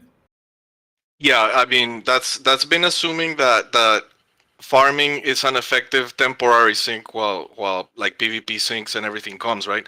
But you have to also think of the larger ramifications, because if you swing so hard now, right, you're killing off the UBI, then when PvP syncs, the only way to farm that Alchemica that you need to play the PvP game is gonna come for farmers. How are people gonna feel about that? Like, oh, I can only generate that Alchemica now, and so they did a nerf a few months back that is now having ramifications, and oh god, I hate this. There's so many ramifications when you swing so strongly one way or another. That's why I just wouldn't go so aggressive with such a change, and somewhere in between. That's why we want to keep channeling, just have it once a week. And we're actually increasing. It's not just 2 hours; it's the whole day, and you get it can be once a day, whether it's a Saturday or Sunday, or that is up for debate about exactly when it should be. But I think there's still an avenue to get the Gotcha UBI. And I mean, in theory, if you do it once a week, you could also change the base a little bit so that, okay, it's happening once a week, but it's as if it was happening 3 days quantity-wise. Have you contemplated that? You mean like 3 days with 8 hours each or something? You switch it to once a week, because that just makes sense. But quantity-wise, if you change the base rate, let's say they're getting like 1.5x, you know what I mean? Just a little bit extra, so that, okay, it's happening once a week, but it's like, oh wow, what a nice chunk of channeling I'm getting today, Yeah, I mean, I was thinking about that as one of the options. We definitely have the base rate as a lever that we could think about tweaking as well. That was the initial discussion, was about the base rate, and I definitely think that's a lever that we should be open to working with. So if we wanted to do it for just 2 hours a week, but we wanted to jack up the base rate and get the same numbers, that could also be interesting. I was going to say something I was thinking about. Someone had mentioned event-based, whether it's once a week, but what about changing the variance across, different districts and having it so that it'll be a little more gamified in a way where you have, and I'm not sure if this can be implemented or not, but having some sort of a randomization within a certain variance, and it could be adjusted for specific districts across, it would change. And so maybe X district, the variance for the Alchemica channeling for this week is a little bit higher. So you have a higher chance of getting a larger amount on your channeling for that altar level. And then that would kind of change from week to week, but then we would actually be able to see across many different weeks, the most active districts, who's channeling the most. There'd probably be ways to gamify that, right? If we were to randomize that base amount a little bit more and have that sort of like that degen instinct that you want to hit the channeling for tonight, because there's a good chance that you might get a little bit of a 2x or 3x or something on what you would have normally got, so might get more competition. I don't know. I've been thinking of different ways we could definitely mess with that base amount, because I think that could really get interesting, and gamifying the channeling. We have something they talked about in Axie Infinity when they were, I was listening to some of their game design stuff, is to have in their Lunatia or whatever, their gotcha, in their metaverse, they have like phases of the moon, and the different phases of the moon would dictate, how much of the resource you're able to get. And so they had this mechanic that would actually change how much you would get outside of, the level of your installation or all that stuff.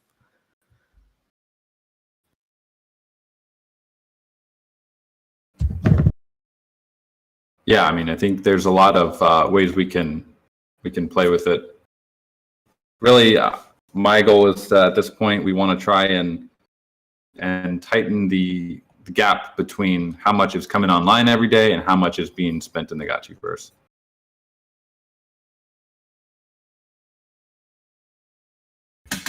But then that's like, I how mean, much is being spent in the Gotchiverse is directly a result of the incentives there are of spending in the Gotchiverse. So just like kind of like for what Phantasm said, just kind of swinging this huge axe and making this huge change, just to kind of like, it's like a massive nerf that just tries to get sync or sources in line with the sinks, as opposed to trying to get the sinks in line with the sources, which would be far more well, it's doing easier both. to digest. The attempt is to do both, because on the sync side, on the sync side, people are not going to be as confident with the farming sector investing and building their machinery if they know that there's always large amounts of Alchemica coming on the UBI side. And so we're trying to balance it more on that side. And then, like I've said, I didn't put this in the proposal. I might go back and edit it, but I do think there's definitely it's a good time to deploy a little bit of Ghost in terms of supporting the farming and kind of kickstarting it, stimulating that economy a little bit more. But I feel like we need to. That's like a principle that we should try to avoid as much as possible. Specifically, using some sort of monetary incentive to incentivize farming. It's literally a Ponzi. Like that's the entire. I mean, governments do it all the time. This is I know. I understand. No, I know. I know it happens, but it's still a Ponzi. Like, especially in the case of like a project like this, it's not the reason why governments can do it and why it works is because of the scale and the complexity involved within a government and its currency and like all its financial ecosystem. That it takes like forever, basically like years or at least to kind of like feel negative effects of an injection of capital, like we're actually seeing now in macro. But here, where we don't have any of that complexity yet, it makes, at least in my opinion, makes much more sense to incentivize in other ways, like in gameplay activity or in like leaderboards or something of the sort, to actually incentivize some activity versus trying to cut things in the negative, because especially in this market, when people have very, very little incentive to actually spend on a project, especially one as as unproven, you could say, as this one, that has like more risk than maybe like just investing in like Ethereum or something. It in my opinion makes it much more sense to try to incentivize in that regard versus trying to just do a hard nerf to line things up. like no one's really disagreeing, but you guys need to know that like making the game takes time. We have a whole fleet of devs working literally like round the clock around the world working on this game, and it's just not gonna be. It takes time to make these kind of things and to have gameplay. It's like if everyone says, we want more syncs for gameplay, yeah, we're working on it, and it's literally the next thing in the dev roadmap. But so then, what's the kind of idea behind like wanting to do this right now, just to support the Alchemica price from falling further? I told you I don't care about the price, but I think as an economy, we should, if we have the farming sector where no one wants to invest in it right now, it's like totally out of sync with the alchemical channeling sector. They're just very imbalanced, and we have a huge imbalance of sources and sinks. My motivation is to try and bring that gap closer. And on the demand side, it's difficult to create demand out of nothing because the game is currently still being built.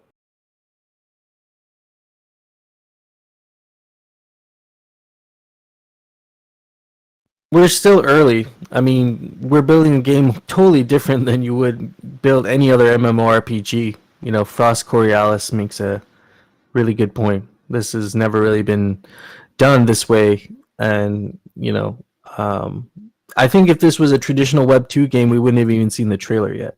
So, like, the fact that we can all be a part of this and build it together is kind of cool. I think that's something that attracted me to this initially, and I think that's why a lot of us are here. And Beard, I'm not saying that the DAO is not doing a good job coming up with solutions. I'm saying that we should never not be willing to discuss these kind of things. No one's putting the blame on the DAO for not making a good decision. Everywhere, there's a lot of decisions being made all the time, every day, on our side and the DAO side. And when you make 1,000 decisions every week, some of them are not going to be great decisions. They need to be updated. But if we view this as a completely immutable protocol game, then we're not a yield farming protocol. We're a game. Games need to be iterated on. If the DAO's view is that games shouldn't be iterated on, then I don't even know why we have a DAO. We just might as well deploy it and then forget about it. I don't think anyone's saying that. I think that I think the biggest criticism, at least from what I'm seeing in the chat and personally as well, is that it just seems to me that it won't achieve what you're trying to achieve there with regards to the incentivizing the farming.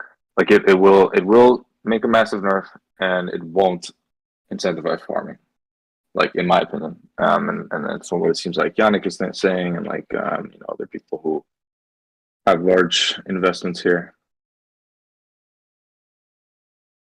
Yeah, but how does so? I mean, if we're gonna do something, then we should do something that's actually going to make a difference. In my opinion, the current proposal by Mark and Phantasma is not going to do anything. We're going to be exactly where we are in 2 months. Like, there's no significant change will come from that. So, and it's just going to breed animosity with people. Yeah, so I'd rather make a big change that actually tries to address it more significantly from the source than just bump the altar a little bit. I'm gonna get Yannick up here. Sure.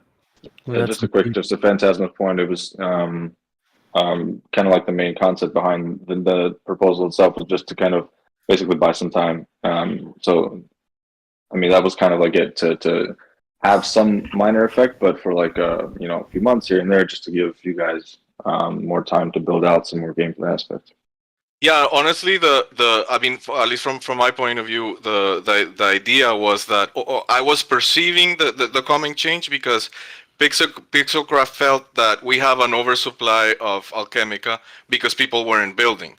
But hearing Dan, the main dev, saying that there is not effective we get people to build, it just sounds like he's acknowledging that there's kind of deeper issues in the tokenomics that building won't fix. I mean, am I right, Cordan? Are you basically suggesting that if people engage in a lot of farming, it's still not going to fix a core tokenomics issue that you're trying to fix?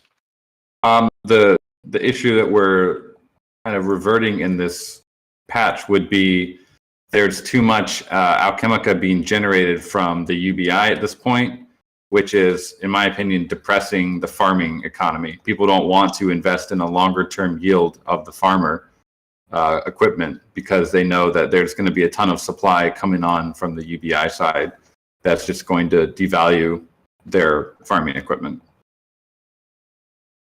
So that's the core issue here.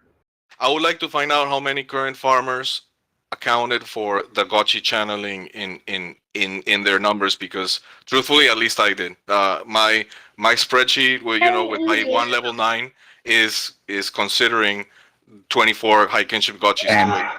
So if most of the people that have engaged with farming so far are going to be affected by this, it's kind of like you're healing farming, but the people that have been willing to farm are getting a little bit hurt,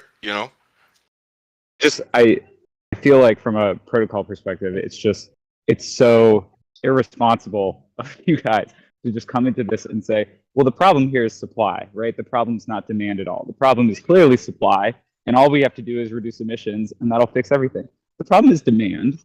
The problem is that you've done literally nothing to boost farming since farming's been released, right? Everything since then has been focused on aesthetics and doing these aesthetic competitions and the fake gotchis.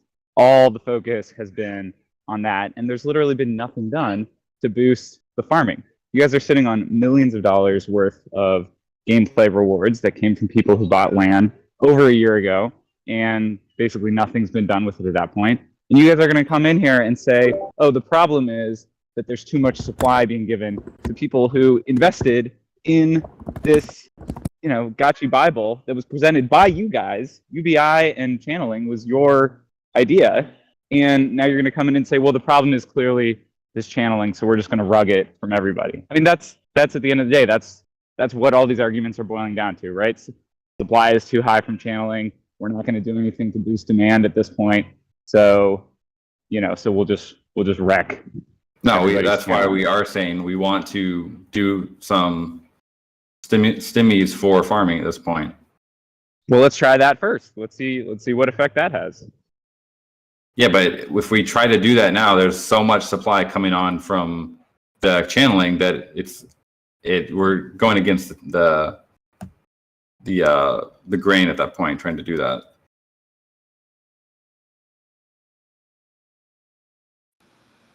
Yannick, any thoughts you had to add? I was gonna say Yannick had something he wanted to say. Good evening, everybody. Just wanted to say,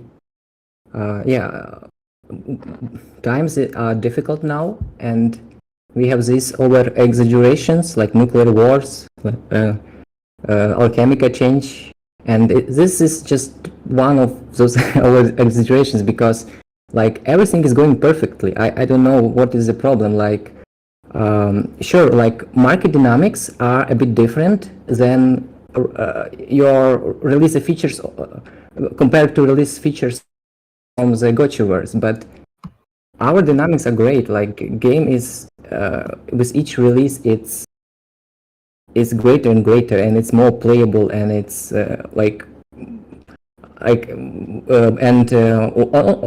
I'm on opposite. My like general opinion about everything is going well, but regards this feature, this economical update, I think DAO should be very careful changing. Do not change dynamics so much, because I saw it with other projects. If you change economical dynamics too much without really good reason, it creates like it's unstable environment. It's hard to plan your strategy. Like if I want to build a game on Aavegotchi and invest long term, it's hard if dynamics is changing too much. So I'm on opposite of this economical proposal, because I don't see the benefit. Yeah, it's cutting alchemical inflation, all right, but it's also slowing down economy too much. Like we don't have enough alchemica.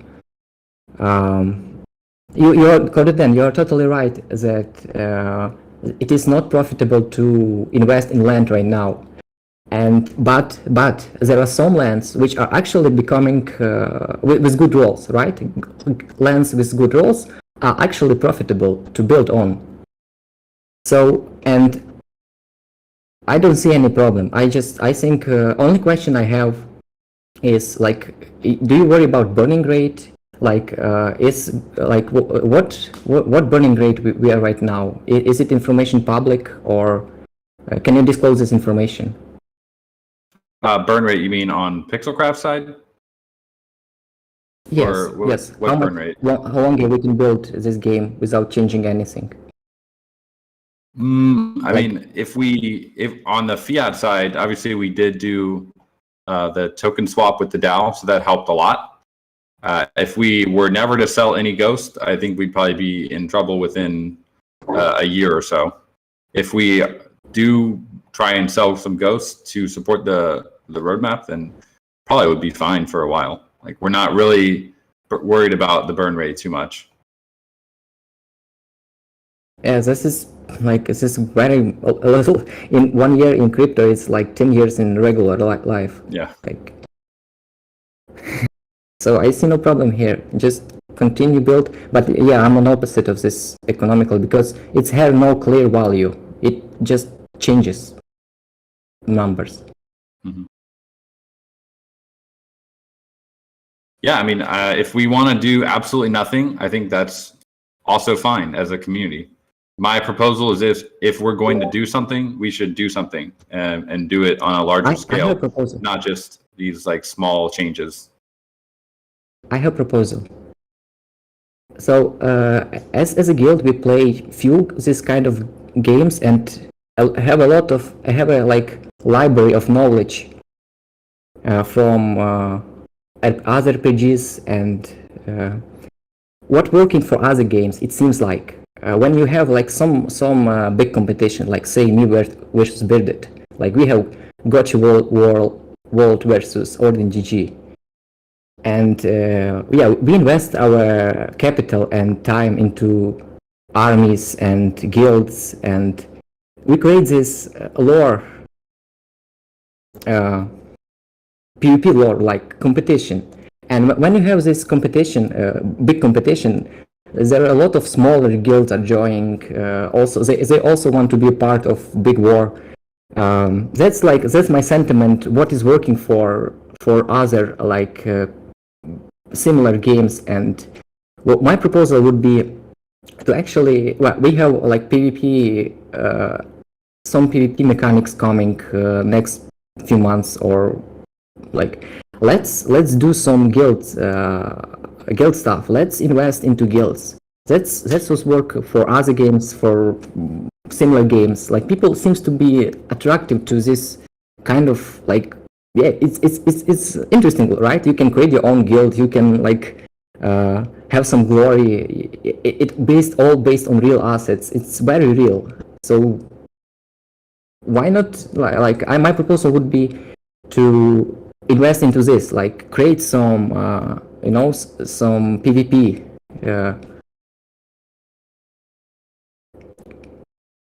Tournament maybe. Something in this direction. And Ordin GG, of course, is willing to participate.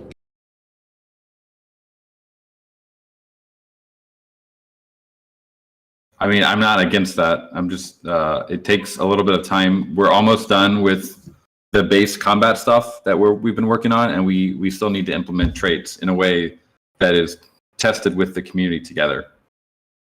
So that's going to take some time, which is why we're trying to buy a significant amount of time.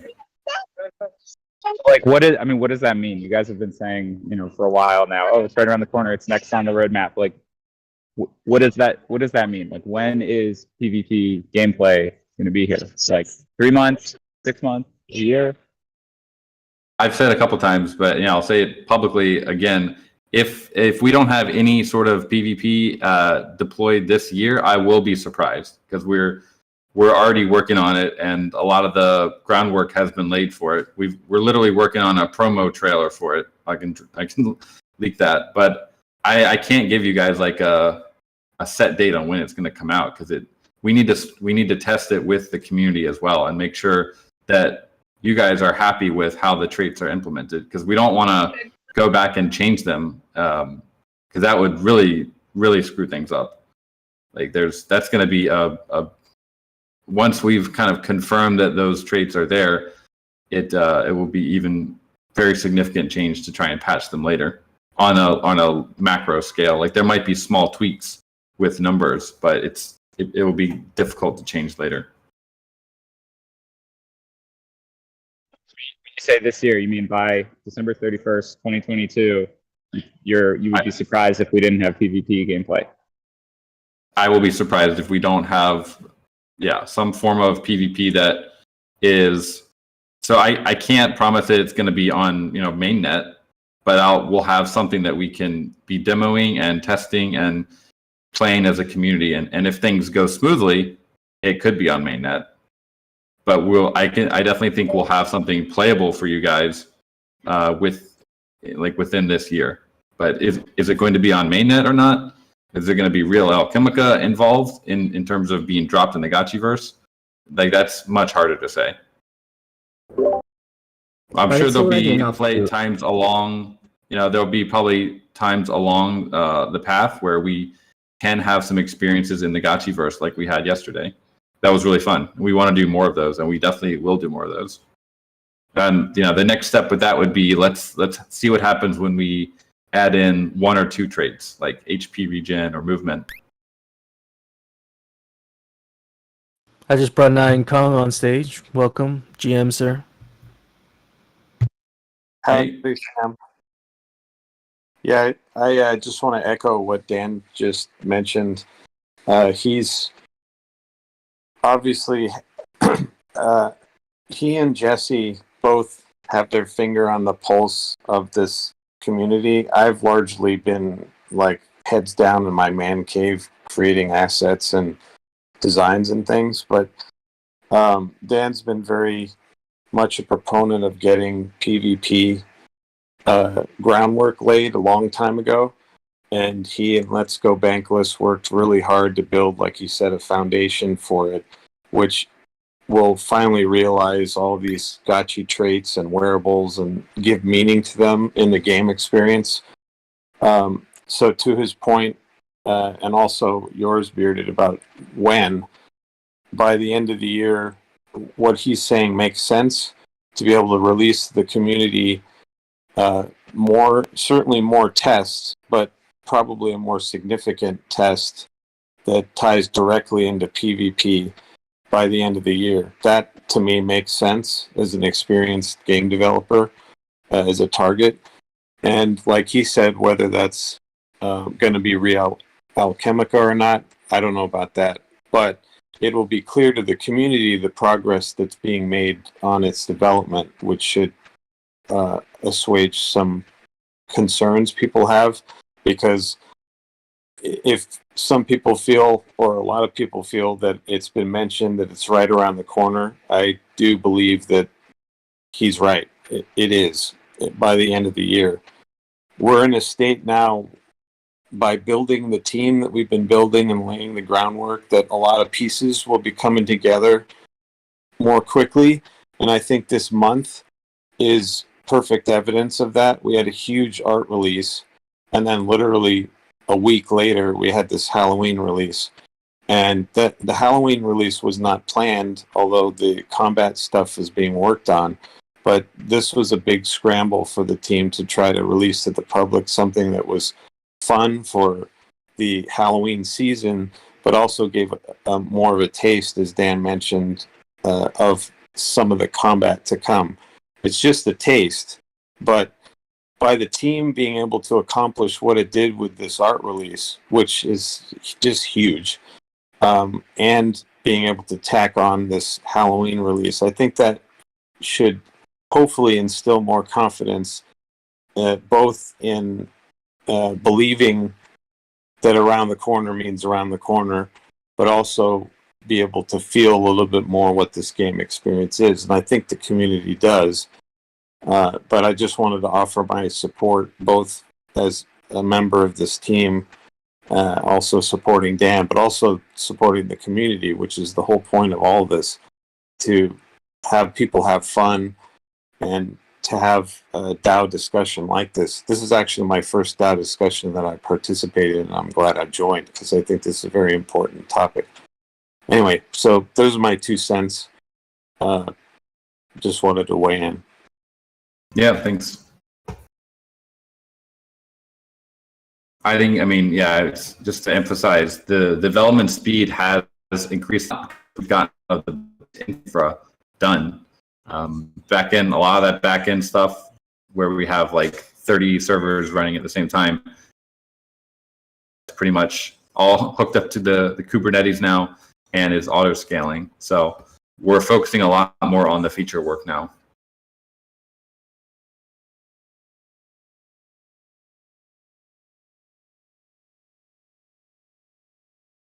like I said, if we're my perspective is if we're going to tamper with emissions, then we should try and go to the root cause of the problem, or we just do nothing.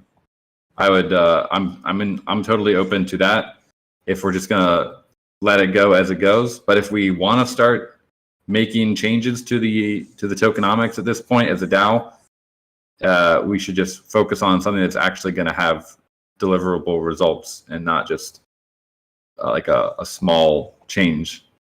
I mean, that's Coder Dan, sorry, do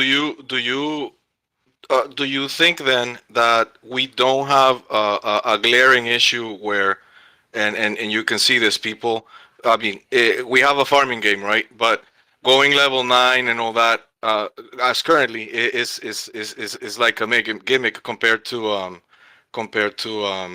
just buying a Aavegotchi and channeling level 1 into eternity. You don't think that there's an imbalance there?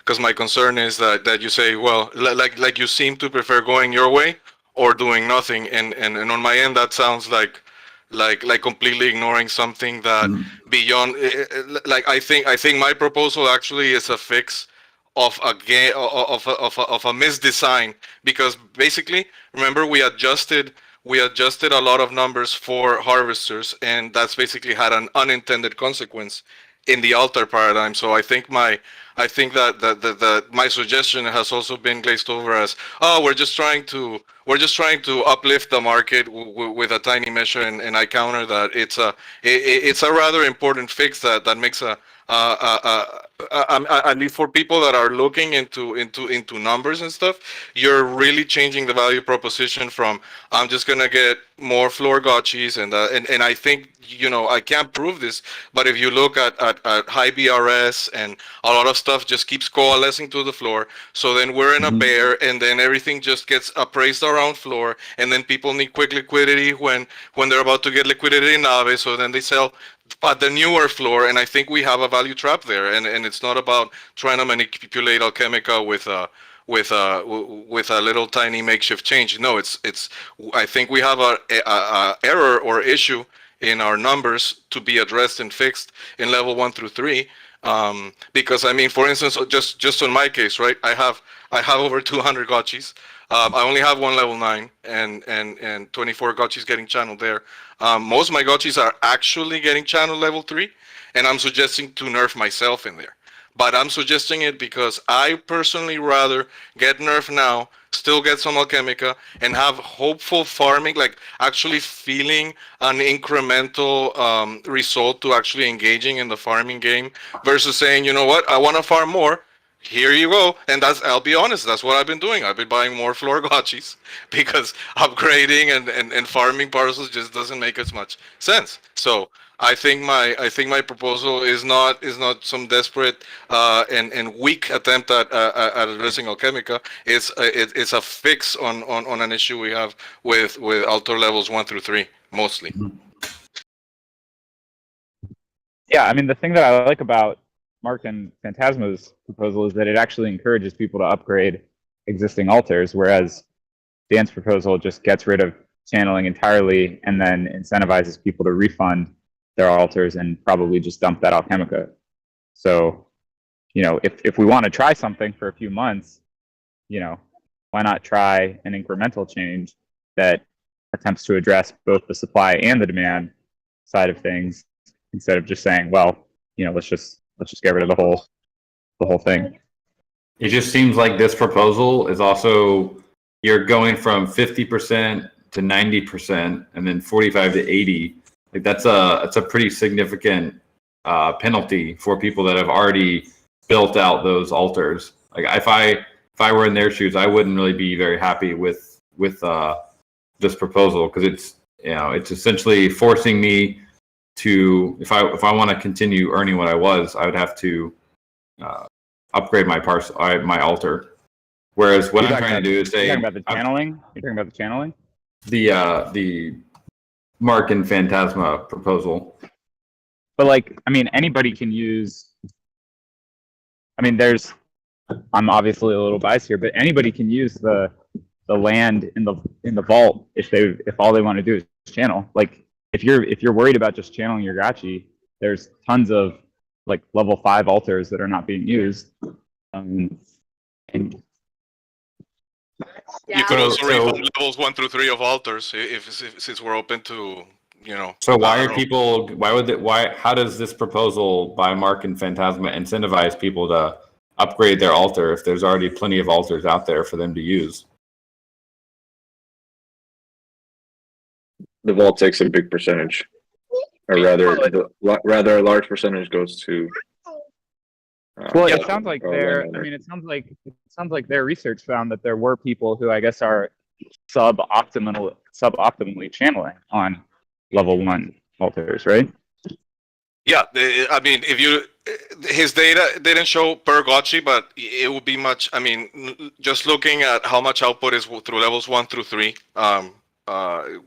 as well, or especially if you go up to 4, how I think it's already like near to 50% just going from level 1 through 4. Since you know that that's already reduced, you know that there's more Gotchi count even there than the numbers suggest. So it's the change doesn't seem so much, but I mean, after this, I could DM Coderdan and show them my account, how I channel with level 3s, how I have low humbles with level 3. It makes no sense to farm them. I think that the change, it's about. I mean, also if you look at my post, right, it makes. I think it's no wonder that people aren't enthused about upgrading their altar, because at current it's like, okay, I'm gonna take this increased risk and I'm gonna upgrade the altar, and the payback is gonna be like 6 months into the future. By getting extra 8 cents a day, in the middle of this bear. That doesn't appeal to people. But if you look at the alternative numbers proposed, it's like you get a tangible effect in your channeling that you can literally see and feel immediately after you upgrade. And I think that's one huge thing that we've been missing.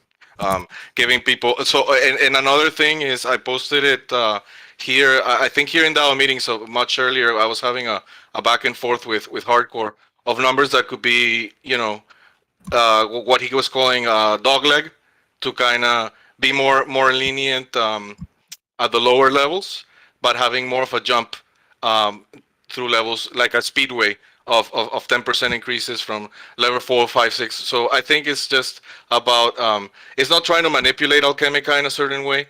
It's about making upgrading worthwhile for channelers, because basically what the whole thesis is that once I'm incentivized to upgrade level 5, 6, and so forth, I immediately consider, oh my god, especially since we modified the harvesters, I immediately consider, oh my god, now I can just slap on some harvesters and reservoirs into this baby, since I've already invested into the altar, and that's pretty much what we have missing, because anybody looking at the numbers know that they're better off right now getting another floor Gotchi, or or playing rentals that end up channeled in low level. So it's just a huge value trap, and I mean, I guess what we could do is to try to get better data to show that's, I mean, the suggestion is not as superficial as it would seem.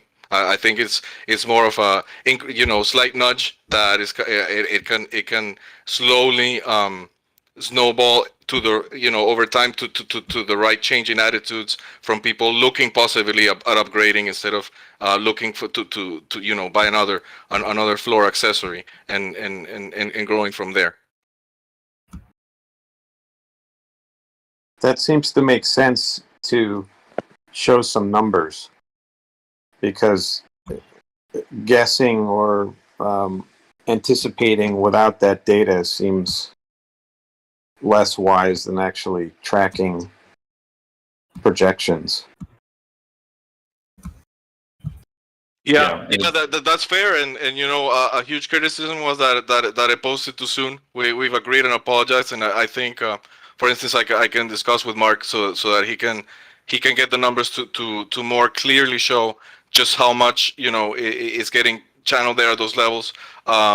It would be fairly easy to show examples of current market data. How I mean, it's basically like if you just make an Excel, right, and you can't even calculate it, because it's like division by 0 when the level 1 doesn't cost 0 and it's channeling you 50 cents, and you're in this market, you're saying, hey, spend up to $1,300 to not even double that. From free, free 50 cents, or you get your free 50 cents every day, or spend $1,300 to get 80, 90 cents a day. It's making no sense. And I think it's no small issue. But yeah, but that's why we're discussing taking away the free 50 cents every day. Yeah, because when you decide between a free 50 cents and delayed gratification, obviously, most people are going to go for the free 50 cents at this point. Yep. Especially in this market. Yeah. So if we want to think a little bit longer term, we, as a community, would have to make the hard decision to say we're not going to offer that free 50 cents anymore to every member of the community. That is we're exactly going to offer what you it once a cannot week. do. But you cannot do that because in this kind of game, each change is economical change, and as it designed right now, gotchis and glitter are kings. Like, until people are buying gotchis or glitter, until we find the floor on these assets, Alchemica will not go up. That's just the way it is designed, and you cannot change it because it's like Bitcoin. You can change it, but you have to have really good reasons for it. And yeah, Phantasma, what you're saying, like, maybe it makes sense from like logic, but but if you change that, why not change again? Like, you always will have these arguments to improve something a little bit, but you cannot do this too often. Like, these changes must be really good thought, and when it's deployed, it deploys. Like, people are building on top of it. You cannot shift assets because it just shifts assets from people, and it's not stable. Games are dying because of this. I agree so much, and that's why I personally feel that as a small tweak, while keeping the idea of channeling and farming, because it's what people were given, is much better than just looking at it like it's like on paper, right? Oh, on paper, it looks like I could just move people here and there, and we know that logical thinking doesn't necessarily always work. Hitler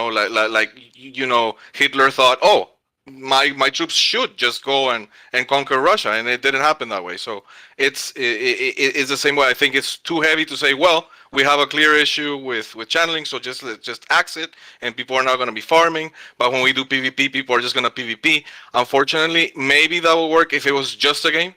But since many people are saying, since so much planning and investing goes into this, you can't just jump from one thing to the other any given day and change the paradigm completely, because people then get exhaustion and they end up saying, you know what, I don't care what the carrot is or the stick is, like Hef is writing. I'm losing enthusiasm because I can't keep up. Yeah, and I agree as well that with the points that Yannick mostly making regarding, like, even if we completely remove any sort of kind of economic consideration from this, just us trying to build a protocol that can be built on top of. Besides a change this large, breeding investor disconfidence, more importantly, it removes any confidence from developers building on top of the protocol, who need to kind of build things with long-term considerations in mind.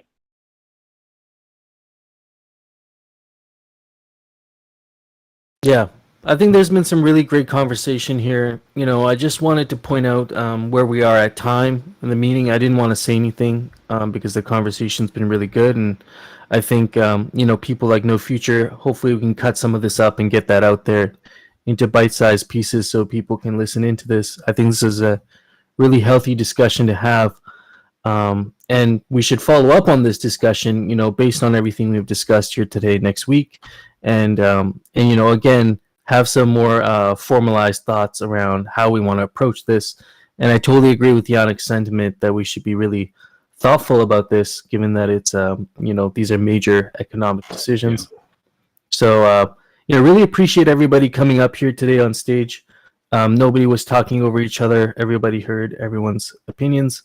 And also the engagement in the chat. So shout out to all you guys for still Wonderful. having a reasonable conversation around this. Yeah, this is a great conversation, guys. I do have one question for Phantasma and Mark. Are you guys willing to? Are you going to continue with this proposal? Because once it reaches quorum, if it passes, we will bump it to core prop. I do still think that it's quite rushed and needs more discussion on multiple angles. But if the community votes it in, we're gonna implement it to whatever good or ill that is.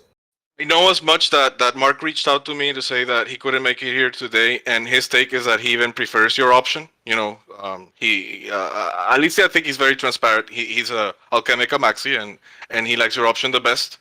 From my point of view, I like my alternative better. I would love seeing if you submit a SIG prop and they both meet quorum. I would love seeing an eventual core prop that then has our numbers. I do think we could talk more, present more data, adjust the numbers as I was in the conversation with Hardcore. I just don't know on how we go with some flexibility from this SIG prop passing to the core prop versus being bound to, well, the SIG prop said these numbers, now you need a core prop for this, and then how do you have two competing core props? I'm just a bit confused into how that works, but the answer is I think Mark prefers your version. I would prefer people given the option of my soft approach, soft balancing approach, or your more heavy-handed approach in a single core prop. I don't know what you think about that. I mean, I just think you guys should try to address that group of those in the bottom or the middle that are not very happy with how things are going, and I think the sentiment is that they feel like they might be forced to use like a Gotchi Vault parcel or something. Otherwise, the spillover will be significantly higher, or they'd be forced to upgrade and have to change their strategy that they had initially planned. Because I know there's people that initially planned. They said, "I'm only going to get a level 4. I don't want to get a level 5. I'm happy where I am." And this proposal would essentially nerf that and force them to upgrade, which is feels like that's not going to really cause good vibes on their side. So I have to get off here. It is way past time, but great discussion, and let's everyone just keep the discussions going. It's best if you keep them in the forum. That's where most of the discussion is, but I'm sure some of it will leak over into the DAO discussion as well. I believe sorry, go ahead. Sorry, Hefe, just one last point. I'm not an economic guy, so feel free to throw this out in the garbage, but would it make sense, or are we already doing something like this where we basically, if there's a proposal that's going to affect economics, to have a side-by-side comparison of, basically anticipating what the market's going to be based on current implementation versus the new, and kind of be able to analyze, at least on averages, what the impact might be. Anyways, just wanted to throw that out there.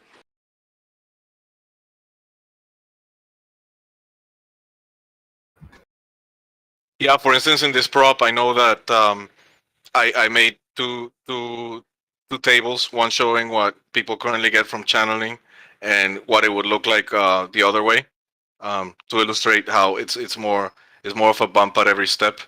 And Mark included the data, what's happening at each altar level, and the effects it would have in emissions. The numbers for that one said 33%, and if I recall correctly, the numbers in Dan's proposal is a reduction in emissions from 50 to 60%. So it's stronger for sure. Cool. Cool, guys. All right. Well, thanks everyone for coming out. And we'll have a good fun next week. Yeah, absolutely. Thank you, everyone. And check out the two forum posts are there. Coder Dan with the alternative economic plan and the original post plug there as well.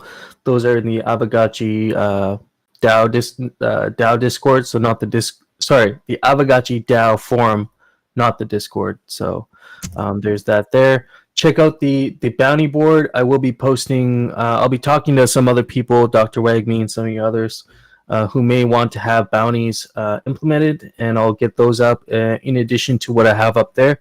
So go check it out. If you're interested, submit the form. I'll get that, and we'll talk. But other than that, I hope you all have a great rest of your weekend, and we'll link up again next week, friends. Friday. Thanks, Hefe. All right. Bye, guys. All right. Peace, everyone.